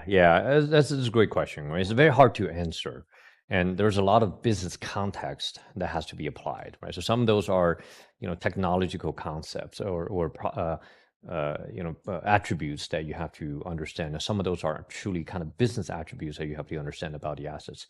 Now, because of this complexity, right? So some of Jupiter One's customers have thousands and tens of thousands of cloud environments, AWS accounts. And within each one of those and thousands and tens of thousands of assets and resources. Sure. So combined, right, there are millions of them. So if you say that everything's important, then nothing is important. That's right. Right? So you can't have a million people looking at a million things constantly, and they all change over time and all the time. So to define what's important, well, first of all, you have to have some business attribute associated, right? So perhaps it's the value, perhaps it's the impact, perhaps it's, for example, an application and how many users depend on it, how many customers depend on it, right? So these are attributes that you can enrich onto the asset itself. Now, there are other ways that you can, that contribute to what a critical asset means. If you have an application deployed to production, then that application and the infrastructure supporting an application could be important. If you have a user with access to customer data, then of course the data is important, and that user also becomes critical. Yep. Right. So what you can see is it is not a single definition that defines what's important. It's more about connecting the dots and understand the relationships and the context to derive on what's important. Now, do you guys walk the customer through, kind of that process? Is it something that you do with, some big brain in the sky, ML type thing that finds all these relationships and says, you know what, I think that's important. Tell me that it's not important, right? And then, get the customer, 90% of the way there or 60% of the way. Yeah. So it does require some user input, but by and large, it's automated by Jupiter One building a graph model based on auto discovery of the assets, right? So we are an agentless platform that uses APIs and read-only credentials to discover those assets. And as part of the aggregation and discovering all of those assets, we build out the connections, build out this kind of Google Map type of thing, right? For all of the connectiveness of how one thing connects to another and to another. Right. And by doing that, we use a set of definitions and traversals, which then the customers can tweak and update based on their own to identify the relationships and the context. And that context drives not only the definition of criticality, but also definitions of what could be wrong and what might be a noise or and who might be the owner and so on and so forth. No, that's cool. Yeah, and that's really a lot of the automation that goes into it. Yeah, because that's always been the, again, whether we were talking about DLP back in the day, right? Kind of how do you categorize and classify data and keep it, kind of up to date and current. Yeah. And now that we're talking about, again, millions of assets for a typical large enterprise, again, how do you just, kind of get a sense of what's important? What's important. So let's kind of dig in a little bit on the whole agent. Oh, go ahead. Yeah, and you know what's also tricky about this is every organization's definition of critical assets are slightly different. Yeah. Right. And even if it's just a little bit different, then what that means is oftentimes a vendor solution then doesn't work. Right. Because it's just not their definition, right, of what critical is. And that's a lot of times where some of these kind of DLP products, it gets hard to implement, right? Because it's just hard. Oh, that's the least of their problems, mate. That's right. So I think the beauty of how we've done it, right, is really we give you the out of the box, easy to get started type of experience. But on top of that, it's a true platform that is data driven. You use the data and you use your own queries and your own taggings to customize the entire experience of the platform, including not just the reporting, but the visualization and the alerting, and all of those are fully data driven.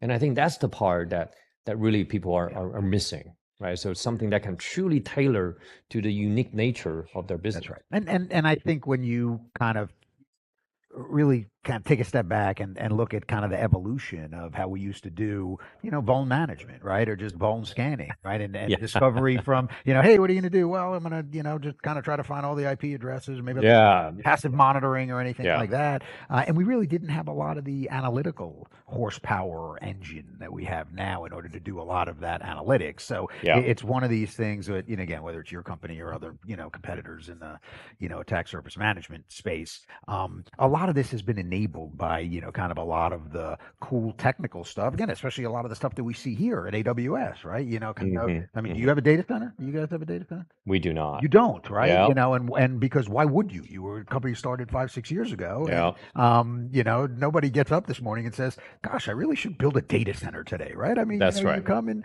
you... Why recreate the wheel? Right. Yeah. And you know what? AWS does a pretty good job about managing things, right? And storing a whole mess of data and the like. So these platforms are really enabling very innovative and cool new security tech, right? For guys who've been doing this for a long time, if you would have said to me, 15 years ago, Mike, hey, you're going to be able to aggregate all of your, kind of millions of assets in, one place and do, kind of cool analytics to really find patterns of things that you didn't even know to look for, I would have said, please get out of my office because I've got work to do, right? And it just wasn't a thing. You're right. Yeah, timing is everything, right? And the maturity of the industry is also what drives you to this point. And frankly, 15, 20 years ago, there's just not this level of complexity. Yeah, that's right. And it was manageable. Right? And today, without this, it's just... we started by, things haven't gotten better. So it wasn't like we started out, things were great, and then now they suck, right? That's right. Yeah.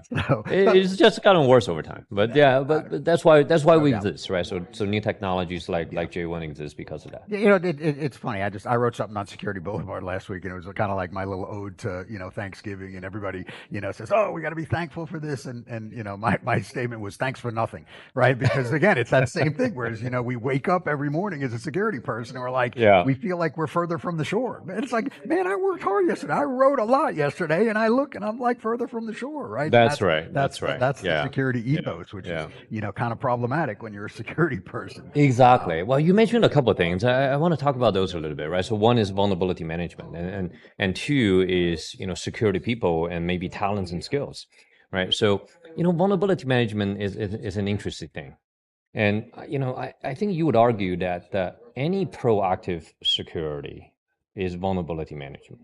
Right, so we have all of these terms that we call themselves, CSPM, DSPM, ASPM, and SSPM, and whatnot, right?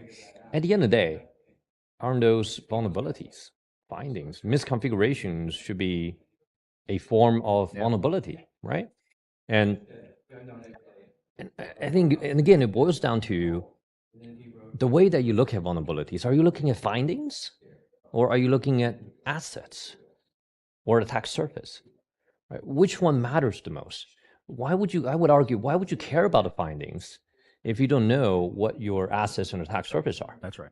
Right. So one of our customers, Robinhood, actually transformed their vulnerability management program into a asset-centric view rather than a finding-centric view, right? Because at the end of the day, any vulnerability, whether it's a scanner finding or misconfiguration, is all about does it have a problem, right? You know your assets, you know what's important, and then does it have a problem, right? And then the last part that's also tricky then is how do you find the owner, right? So that's the tricky part.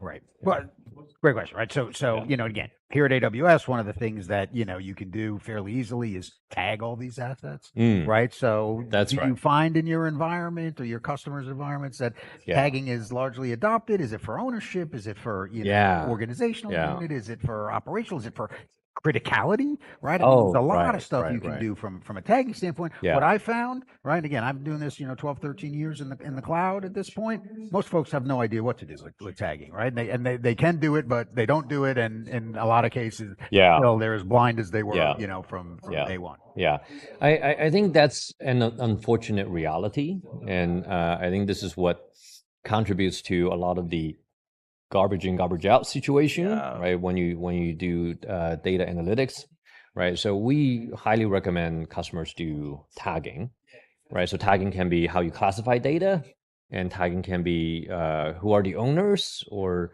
tagging can be organization units or projects or applications, right? And systems, and there's multiple ways of tagging it. Now, this goes back to two interesting parts, right? So one is tagging is inconsistent, right? So nobody, I can guarantee you, 100% of all companies, nobody has done a complete tagging of their resources. It just doesn't exist. There are people who might be doing nothing versus slightly better or maybe close to complete, but nobody is complete in their tagging. So now then this goes to where a graph model like J1 can do more inference based on partial tagging, right? Because if you come in and say I got nothing is tagged, right? Then we're kind of out of luck, yeah. Right?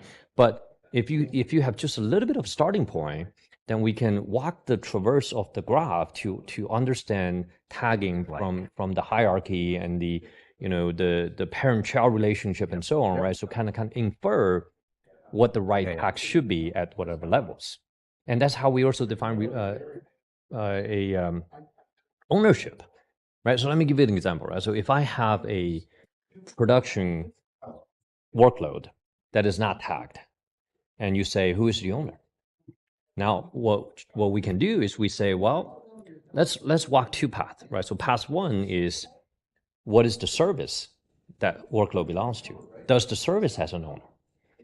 If the service doesn't have an owner, what is the owner of the AWS account? Yeah.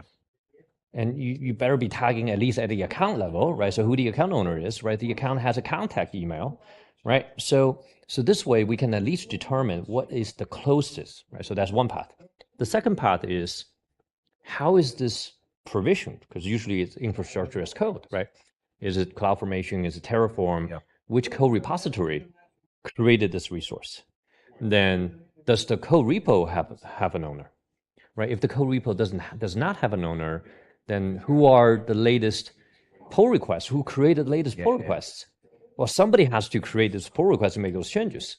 And that's associated with some GitHub user or some developer, right? So we can, just by walking the graph, infer the closest owner to that resource. Yeah. So that's the nature of what J1 provides that other platform cannot. Right.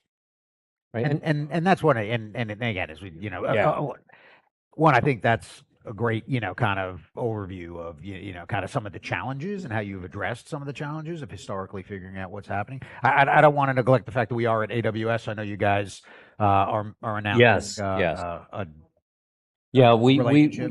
we are an AWS partner, right? So we're making some announcements on how we are doubling down on that partnership, right? So AWS is part of Jupiter One's Stellar Partner Program as well, and we have joint go-to-market, right? So J1 is on AWS Marketplace, and we're in their startup program, right? So there's some of those details we'll be sharing in the news today or tomorrow. Okay. Yeah. That sounds great. Yeah. That sounds great. How do folks get in touch with Jupiter One if they want to, check out what you guys can offer on the attack surface management standpoint? Just go check it out on the website, jupiter1.com. Jupiter1.com. The planet Jupiter and ONE.com. Yeah. Pretty straightforward. That's right. There So you go. good. Well, Erkan, I want to thank you for your time and appearing with us here at Techstrong TV at the AWS reInvent conference. Great to chat. Yeah. Good to see you. Thank you, Mike. Yeah. It's and, been fun. Yeah. Been a pleasure. And thanks, everybody. We'll be back with another interview shortly.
Hey everyone, back here. This is Alan Schimmel back here in Las Vegas. We're at the Wynn studio at the Wynn Hotel, right across the street from AWS reInvent Expo floor. I was able to pull my friend Kobe Cerulia.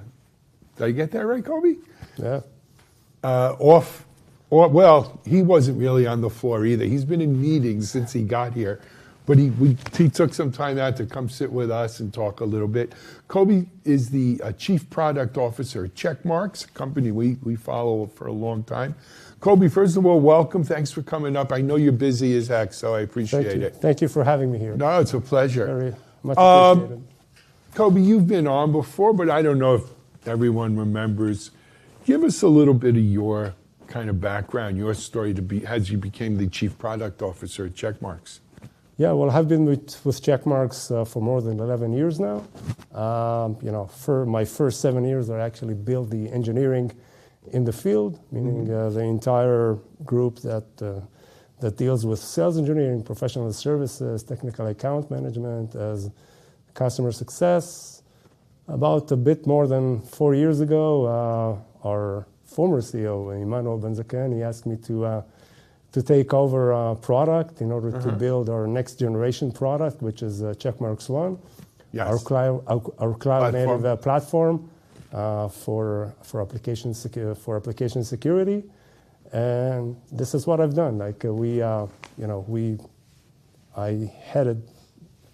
spearheaded building this platform. We actually officially launched it 3 years ago. Yeah. Now we have over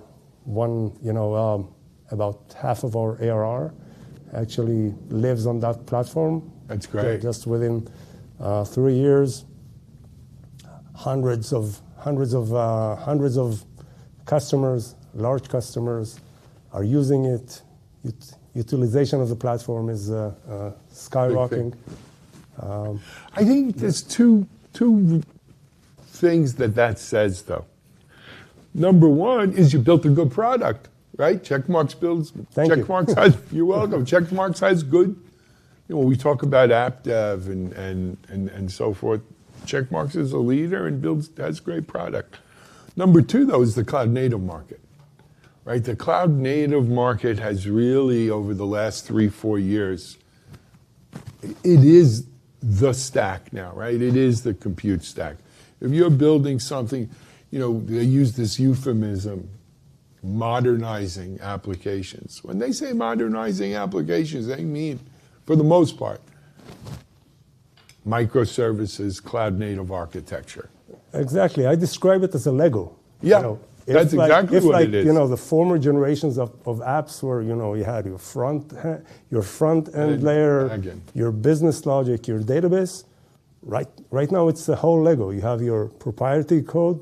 Most of the code is open source. Open source. You have your microservices. You have infrastructure as code that actually builds the runtime environment that you're on. And then you have APIs. You have exactly. You have APIs. They stitch it all in one API talking to the other. You have APIs. So you have APIs. You have all kind of secret detections. All of that. If you really want to provide security, you need to build solutions for all of that. Right. And this is why we thought that the right way to do it is actually to have a platform that will have multiple scanners. But since you have so many scanners, because the technology is kind of Lego, you need on top of it an ASPM layer that will provide you actionability. You also need connectivity to runtime in order to provide you the runtime context, which actually takes you to the next level of actionability.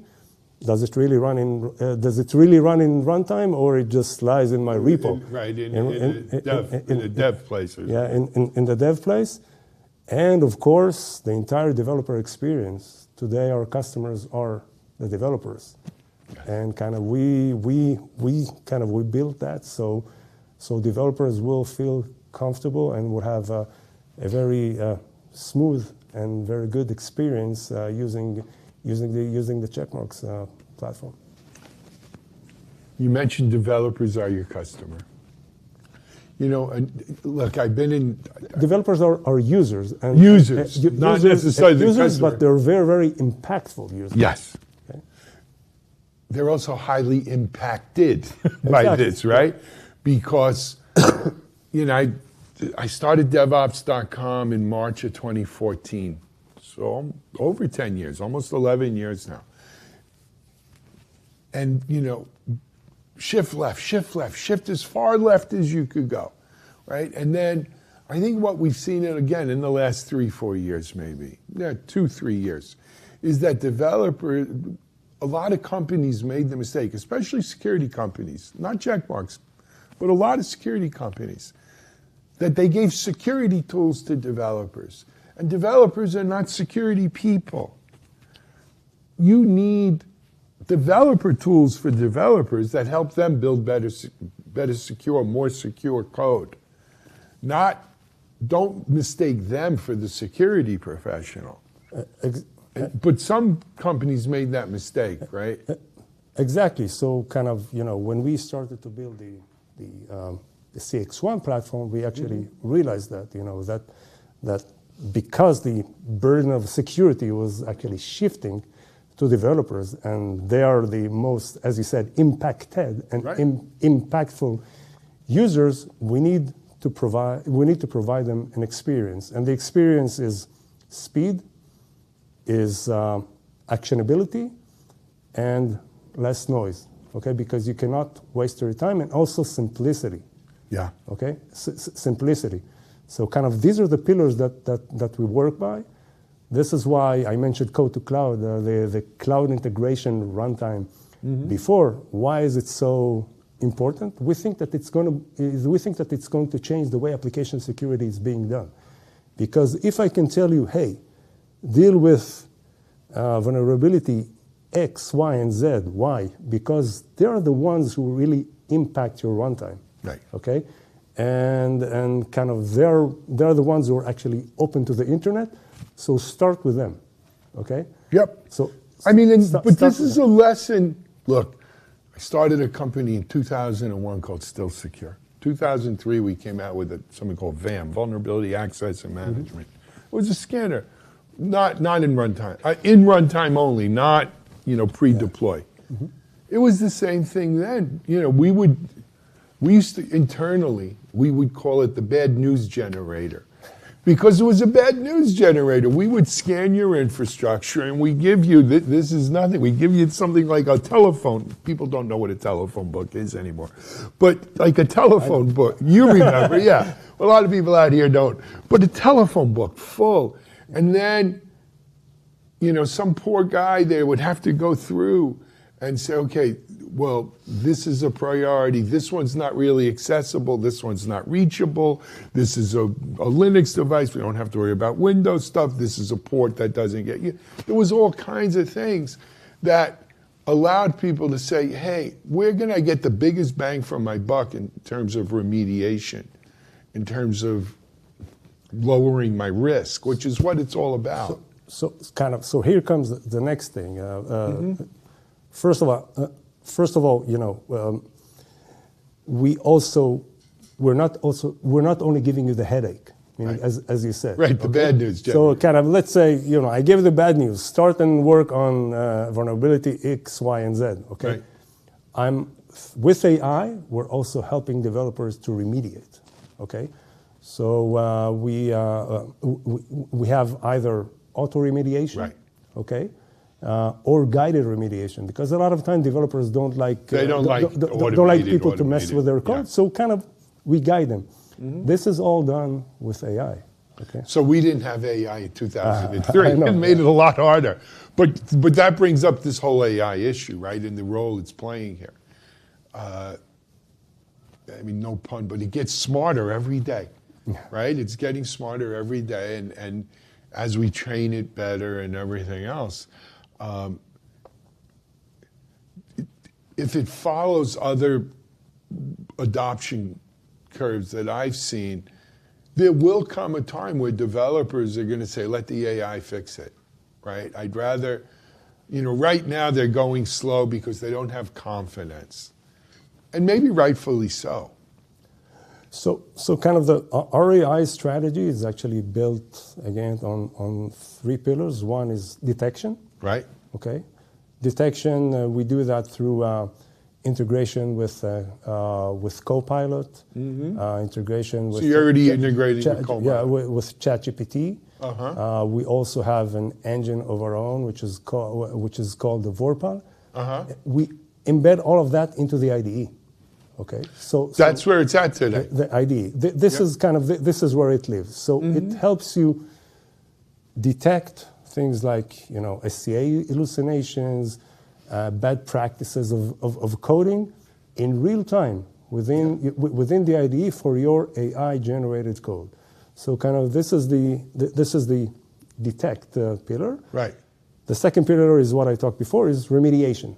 Okay, and maybe you're probably right. Maybe there will come a time that the remediation will be... It's a confidence building. Exactly. So maybe there will probably come a time that the remediation will be done automatically. Okay, automatically. Yeah.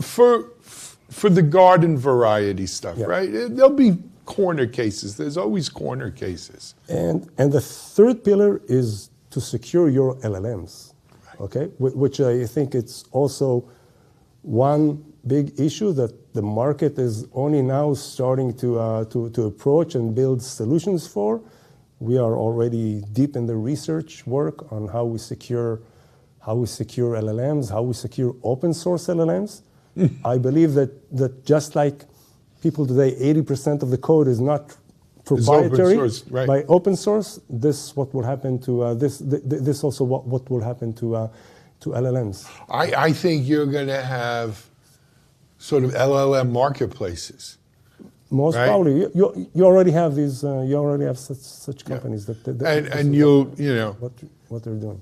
That LLM you download from the marketplace might have 80%, 90% of what you need, and you'll customize. Just like real code today, it's the same thing. Just like you do with open building source.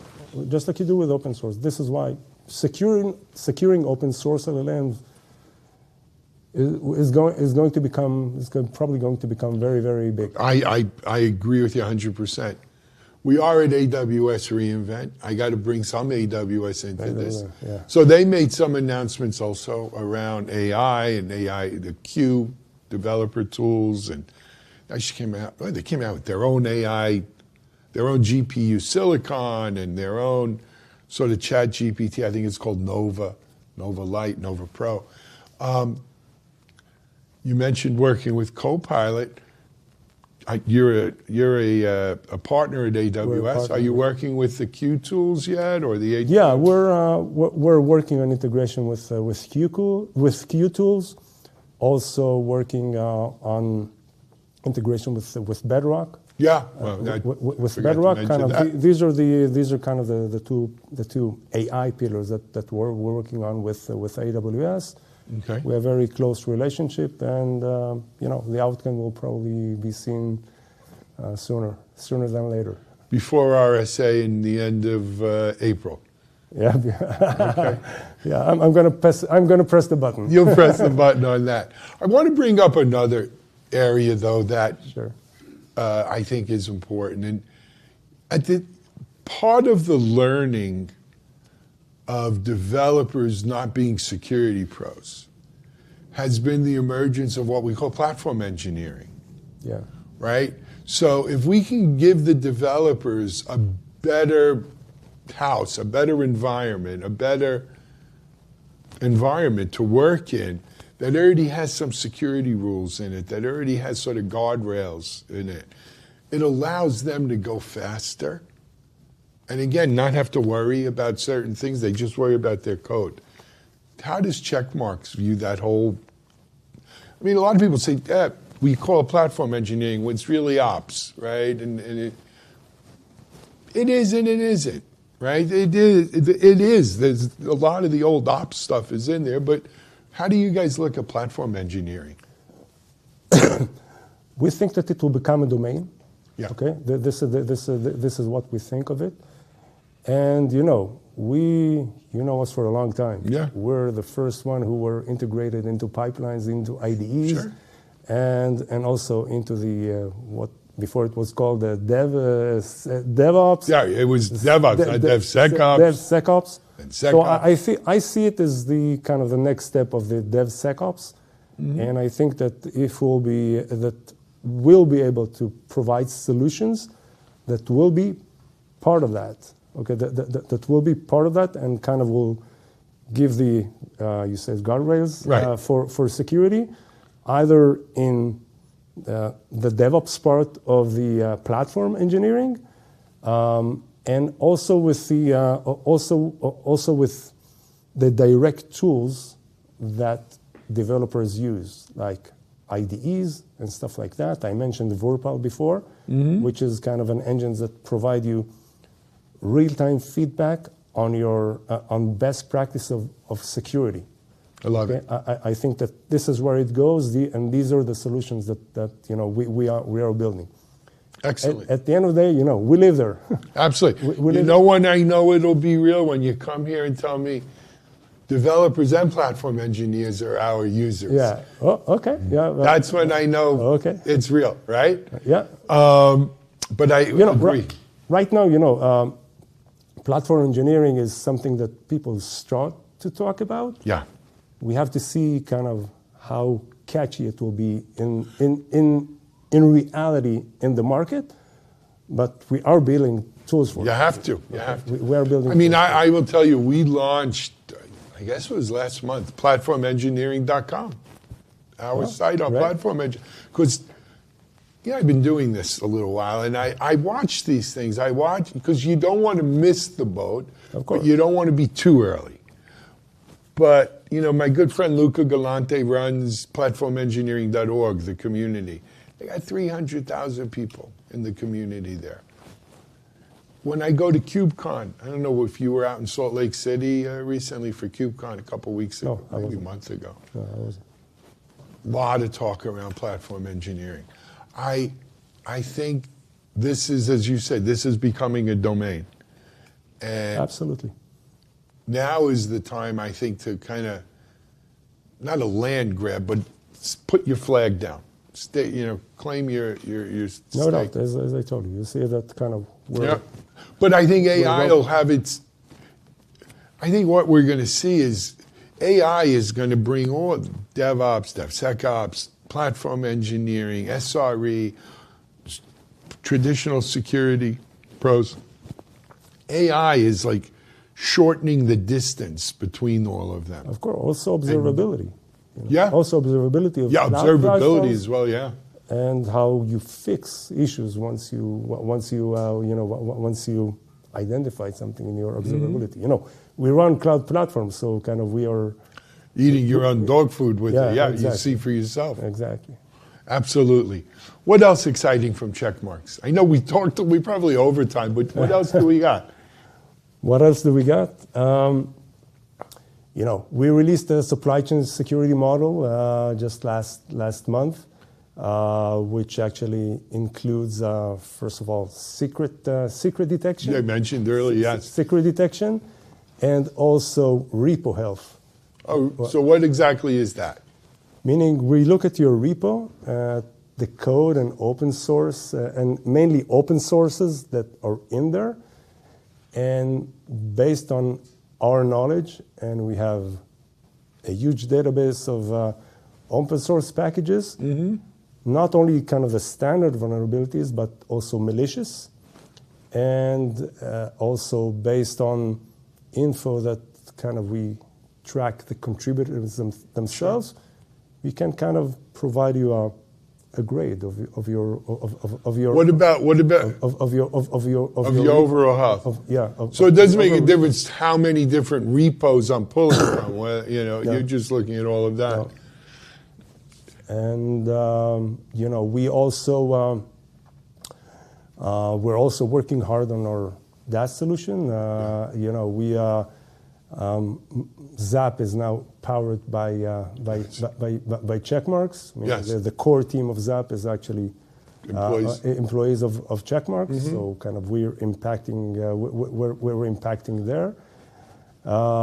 We also released a new containers security model in August, which is kind of top notch. We have very very good feedback for that.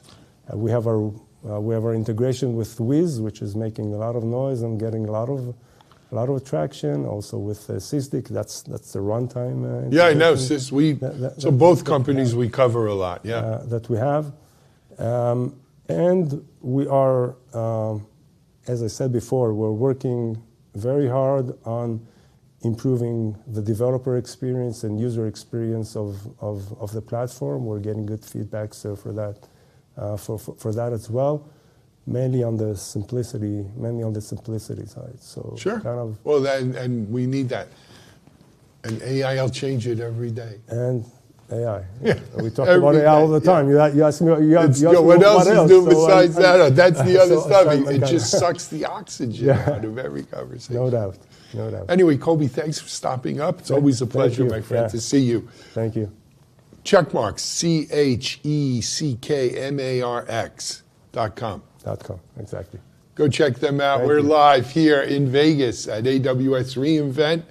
I hope it won't be till RS. Actually, you might be doing something with me, a panel I'm doing on Predict. Did they mention this to you? Not yet. I'm doing a CPO panel. Okay, I'll be more than happy to be there. January 9th, our Predict 2025 conference.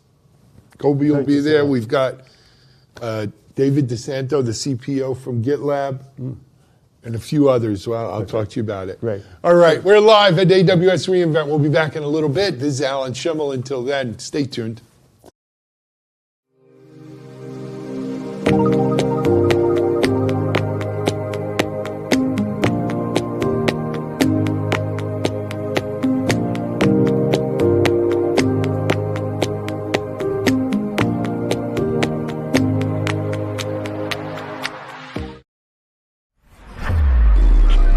Is Techstrong TV. Hey everyone, it's Alan Schimmel. We're back here at Techstrong TV, continuing our coverage of AWS reInvent here on Tuesday. This is the first day, real day, though they kicked off with a keynote last night. But today's the first real day where there's a lot of stuff going on, and there was a lot of announcements this morning. It's amazing how many companies are in this ecosystem. They said there's about 60,000 people, which is, I think, in line to what it was last year. So, it's reInvent. And it's a good time to meet with people, though, and catch up and hear what's new, not just from AWS, but from the industry. In that note, let me introduce you to Shai Moran. Shai is with Tenable. He is newly minted as their Chief Product Officer, CPO. And congratulations to you on that, Shai. But before being CPO, you had joined Tenable as a result of an acquisition of a company that you had helped co-found, yeah? Yes. Why don't we start with your background and how you co-founded that company and came to be part of Tenable, and then we'll talk about, as your CPO, what you see and where we can expect to see from Tenable. Sure. So thank you for having me. So I've been around the cyber industry for the last 25 years. I joined Tenable a little more than a year ago through the acquisition of Hermetic, where I was the CEO and one of the founders. Hermetic was a cybersecurity, cloud security startup. Again, we were focusing on what is today called CNAPP, yes. Which today we sell it as part of the Tenable cloud security offering.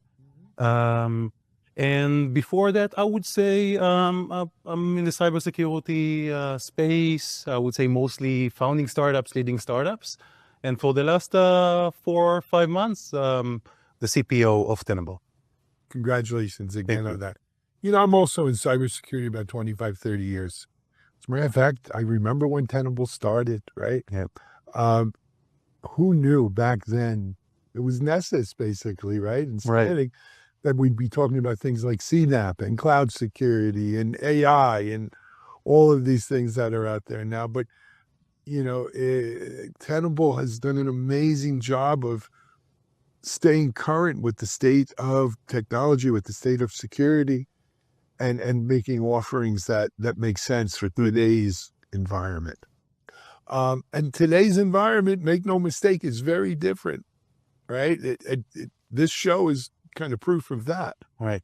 For those maybe who aren't familiar with Tenable, because we take it for granted, we're in the security, we know Tenable. And most of our audience is in security too, but there might be people here for our EWS reInvent audience who are saying, Tenable, I've heard of them, I'm not sure. Tenable has a full breadth of solutions now. Why don't you, if you don't mind, Shai? Sure. Well, you are the chief product officer. This is what you do. Tell us. Sure, of course. So Tenable, as you mentioned again, started as one of the leaders in the vulnerability management, the leader in the vulnerability management space. Been around the block for more than 20 years now. And as you said, Tenable evolved to being a leader in the exposure management space. Yes. And if you're thinking, what is exposure management? I would say it's everything around the pre-breach world. When you're thinking about the value proposition for our customers, again, for enterprises, for companies, trying to assess all the risk that they have and to quantify the risk that they have in their environment, trying to understand exposures, potential exposures and weaknesses and security gaps in their environment. Environment means everything. We cover everything from, I would say, the on-prem to cloud, OT, IoT, identities, everything. And at the end, it's assessing the risk, prioritizing the risk, and helping our customers remediating and responding to this risk and reducing it as much as possible, again, to lower the risk of being breached or potentially being breached. And as you mentioned, the breadth of the coverage of Tenable and the offering that Tenable offers today, it's much, much, much wider than just the vulnerability management. Of course, we're still the leaders in vulnerability management, and it's still very important for a lot of our customers. Sure. But we also offer OT security and cloud security. Again, as part of the AWS conference, we'll talk more about that. Identity exposures, web application security, and attack surface management. Everything around that is needed, again, for organization, again, to understand more their exposures in their environment. We offer today as part, of course, as a standalone product, but also as part of the platform. The whole platform. And that really is the key. It's a platform today, Tenable. Dread Intel's in there too, or yes, because I remembered something with that. You mentioned risk a lot. So to me, this is, in many ways, the security industry coming full circle. Mm-hmm. For a long time, like when I first got into security wasn't part of IT. Security generally was part of the CFO and the risk management function. And it was about risk. And then over the years, it became about compliance. It became about IT, AppSec. There was no AppSec when I started, but there was an AppSec and all of these things. But recently, I have seen many of the cybersecurity companies out here returning to talk about risk and risk management. I think part of the reason is that, look, the fact of the matter is the last year or two has been hard for many of the startups. Tenable's a public company. And, I don't follow the stock. I'm not here touting stock. Speak to your stockbrokers. But Tenable's a public company. Your stock is public out there. But, there's been layoffs in the industry. There's been hand-wringing about what to do going forward. What's AI going to bring? But through it all, people are saying, wait a second, it's still about risk. Mm-hmm. And risk is a language that board members speak about, that C-levels talk about. You go to a C-level and say, we have 5,000 high-severity vulnerabilities, of which 4,300 are patchable. They don't care what you say. They don't grip that. But if you tell them, we have this $1 billion line of business, that there's a 20% chance, a risk that something catastrophic can happen, the math they know how to do, right? 20%, $1 billion, that's a big risk. And put the money towards reducing that risk as best they can. Mm-hmm. And so this is, I think, as a security person, I welcome that, mm-hmm. right? I think we do need to talk about risk. The other thing is AI, you mentioned, Shai. You could bury your head in the sand and make believe, it's going to go away, or it's not real, or it's not going to be as real as big as they think it is. But it's here, and it's changing everything. How are these two kind of trends manifesting themselves in what Tenable is doing and products you've released? Yes. So I completely agree. At the end, we're seeing several trends in the industry.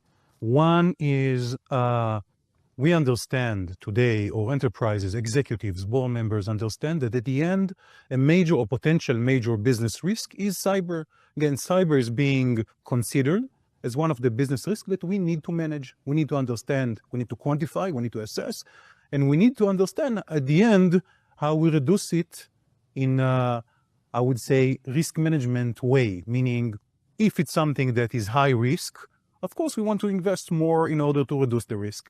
If it's less, again, it's less potentially, the risk is more on the things that are less critical to the business. Again, maybe we can manage with this risk. So at the end, cyber is one of the main business risk or potential business risk to a business. So this is one trend that we're seeing.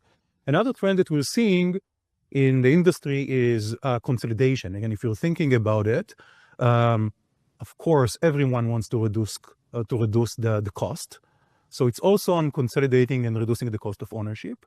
A part of that, beside the consolidation, is also how we can leverage AI, or how we can leverage everything around the AI that we're seeing and the evolution of the AI to also get more value and reduce the cost in everything that we do.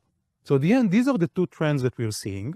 If you're taking a look at what Tenable does, of course, we are focusing on exposure management, which is in the end, it's also helping organization quantify the risk. We're also consolidating a lot of the solutions that they have and reducing the total cost of ownership. And we today also leverage AI as part of the platform in order to help our customers leverage the platform more than I would say without the AI. Sure. Yeah. Sure. So, when we look at AI, to me, it's sort of a double-edged sword. On one hand, you as Tenable, and if you're my security vendor, I'm looking to you to help me protect from AI-aided threats, attacks. Because these attacks are better than ever, right? Because that's the nature of this is the nature of the internet and cyber. The bad guys are very well armed.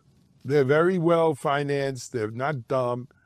They're using AI. We need to combat that. We need to do that. Secondly, we then also need to we should be leveraging AI to make us better, faster at security, better and faster. Again, two jobs for Tenable. What are you doing on those? So I completely agree. Again, if you're thinking of security and AI, again, you have both. You have security for AI. Right. How I make sure that my AI usage is more secure, and you have AI for security. I leverage more AI against to make my security solutions better. So we do both, and we invest heavily on both. Recently, again, we announced that we offer AI SPM, AI Security Posture Management, as part of our CNAPP offering with the DSPM offering that we have. So it's a full comprehensive cloud security solution. Let's dive into that. Okay. What exactly do we mean by that? So the Tenable Cloud Security is what is called a CNAPP solution, a Cloud Native Application Protection Platform, which means that it's a full comprehensive solution that covers everything in security in your cloud, meaning combining understanding of misconfigurations, understanding of vulnerabilities potentially, understanding of entitlements and risky entitlements and identities in your environment, understanding where you have sensitive data that you want to protect and the critical assets that you have. And also as part of that, also understanding the AI resources and the AI models that you're building and making sure that we have all the context to secure the infrastructure of the AI that you're leveraging in order to build your AI applications. So if you're thinking about AI SPM, it's a part of the bigger solution of the cloud native application protection that we offer to our customers today, which gives you as a cloud security platform all the information in one place. So you have all the context, you have better visibility, but also better prioritization because you have all the context. And at the end, you can easily focus on the things that are more critical for your business, again, are higher risk, again, for your business, highest risk, and remediate them. So that's one area that we invest on the AI. Again, I would say securing the AI. So that's one. Another announcement that we announced several months ago is what we call AI Aware. As part of our vulnerability management solution, we also offer modules that find AI usage in your environment and making sure that it's secure, and you give you visibility to make sure that you're also meeting your compliance needs, because at the end, it's also very important that your AI usage in your org meets your compliance needs, and that's a big part of that. So that's another offer.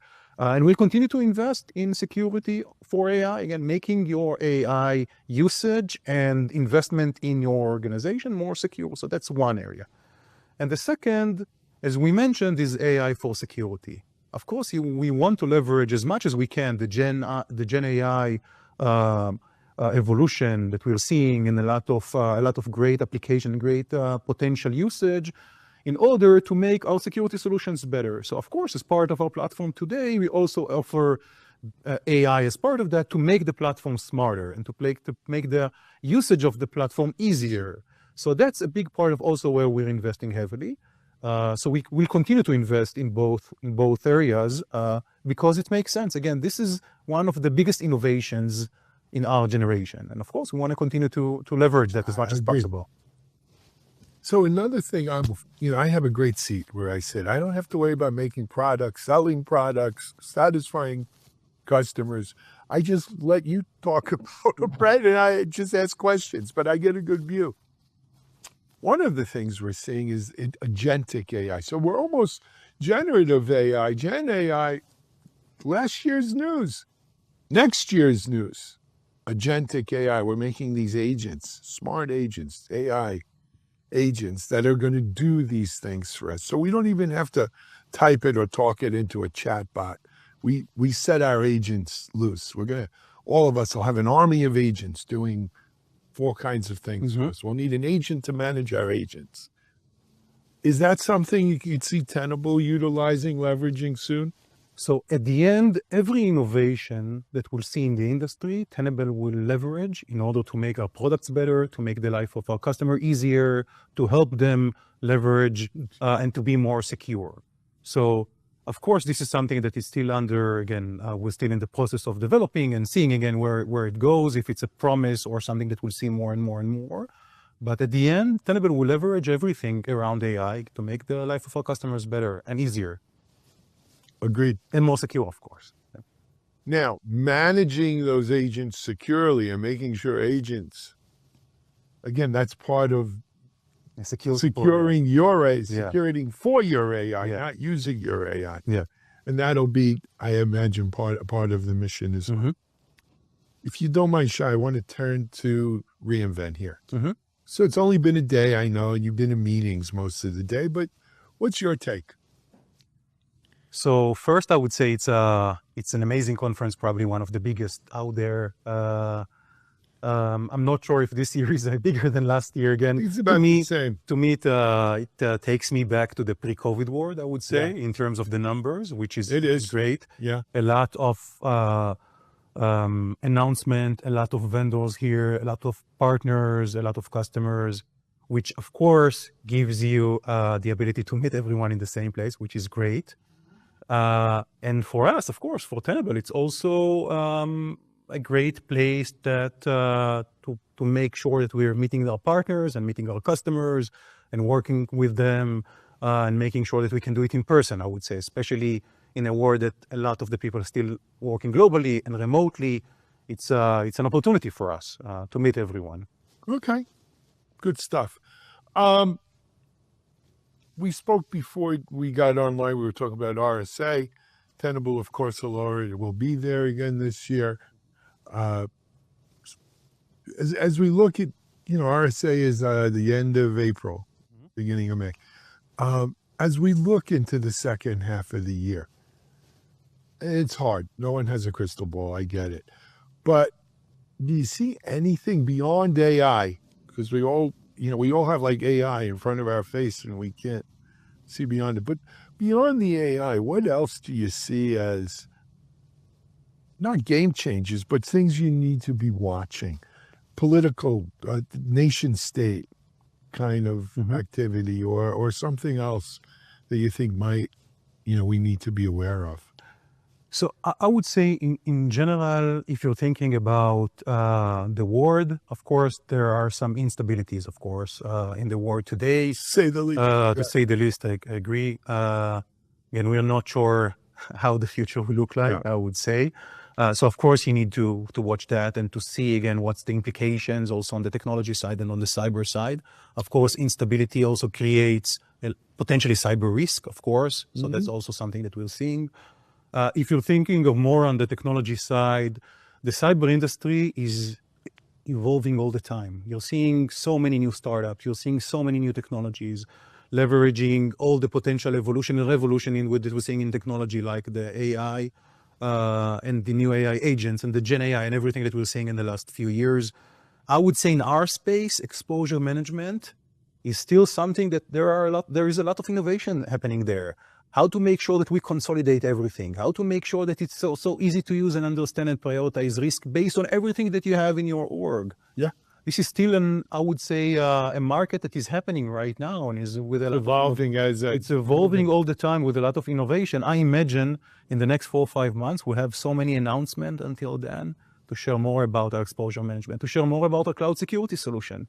Our cloud security solution is evolving with a lot of innovation all the time because also the cloud infrastructure is evolving all the time and very quickly and very rapidly.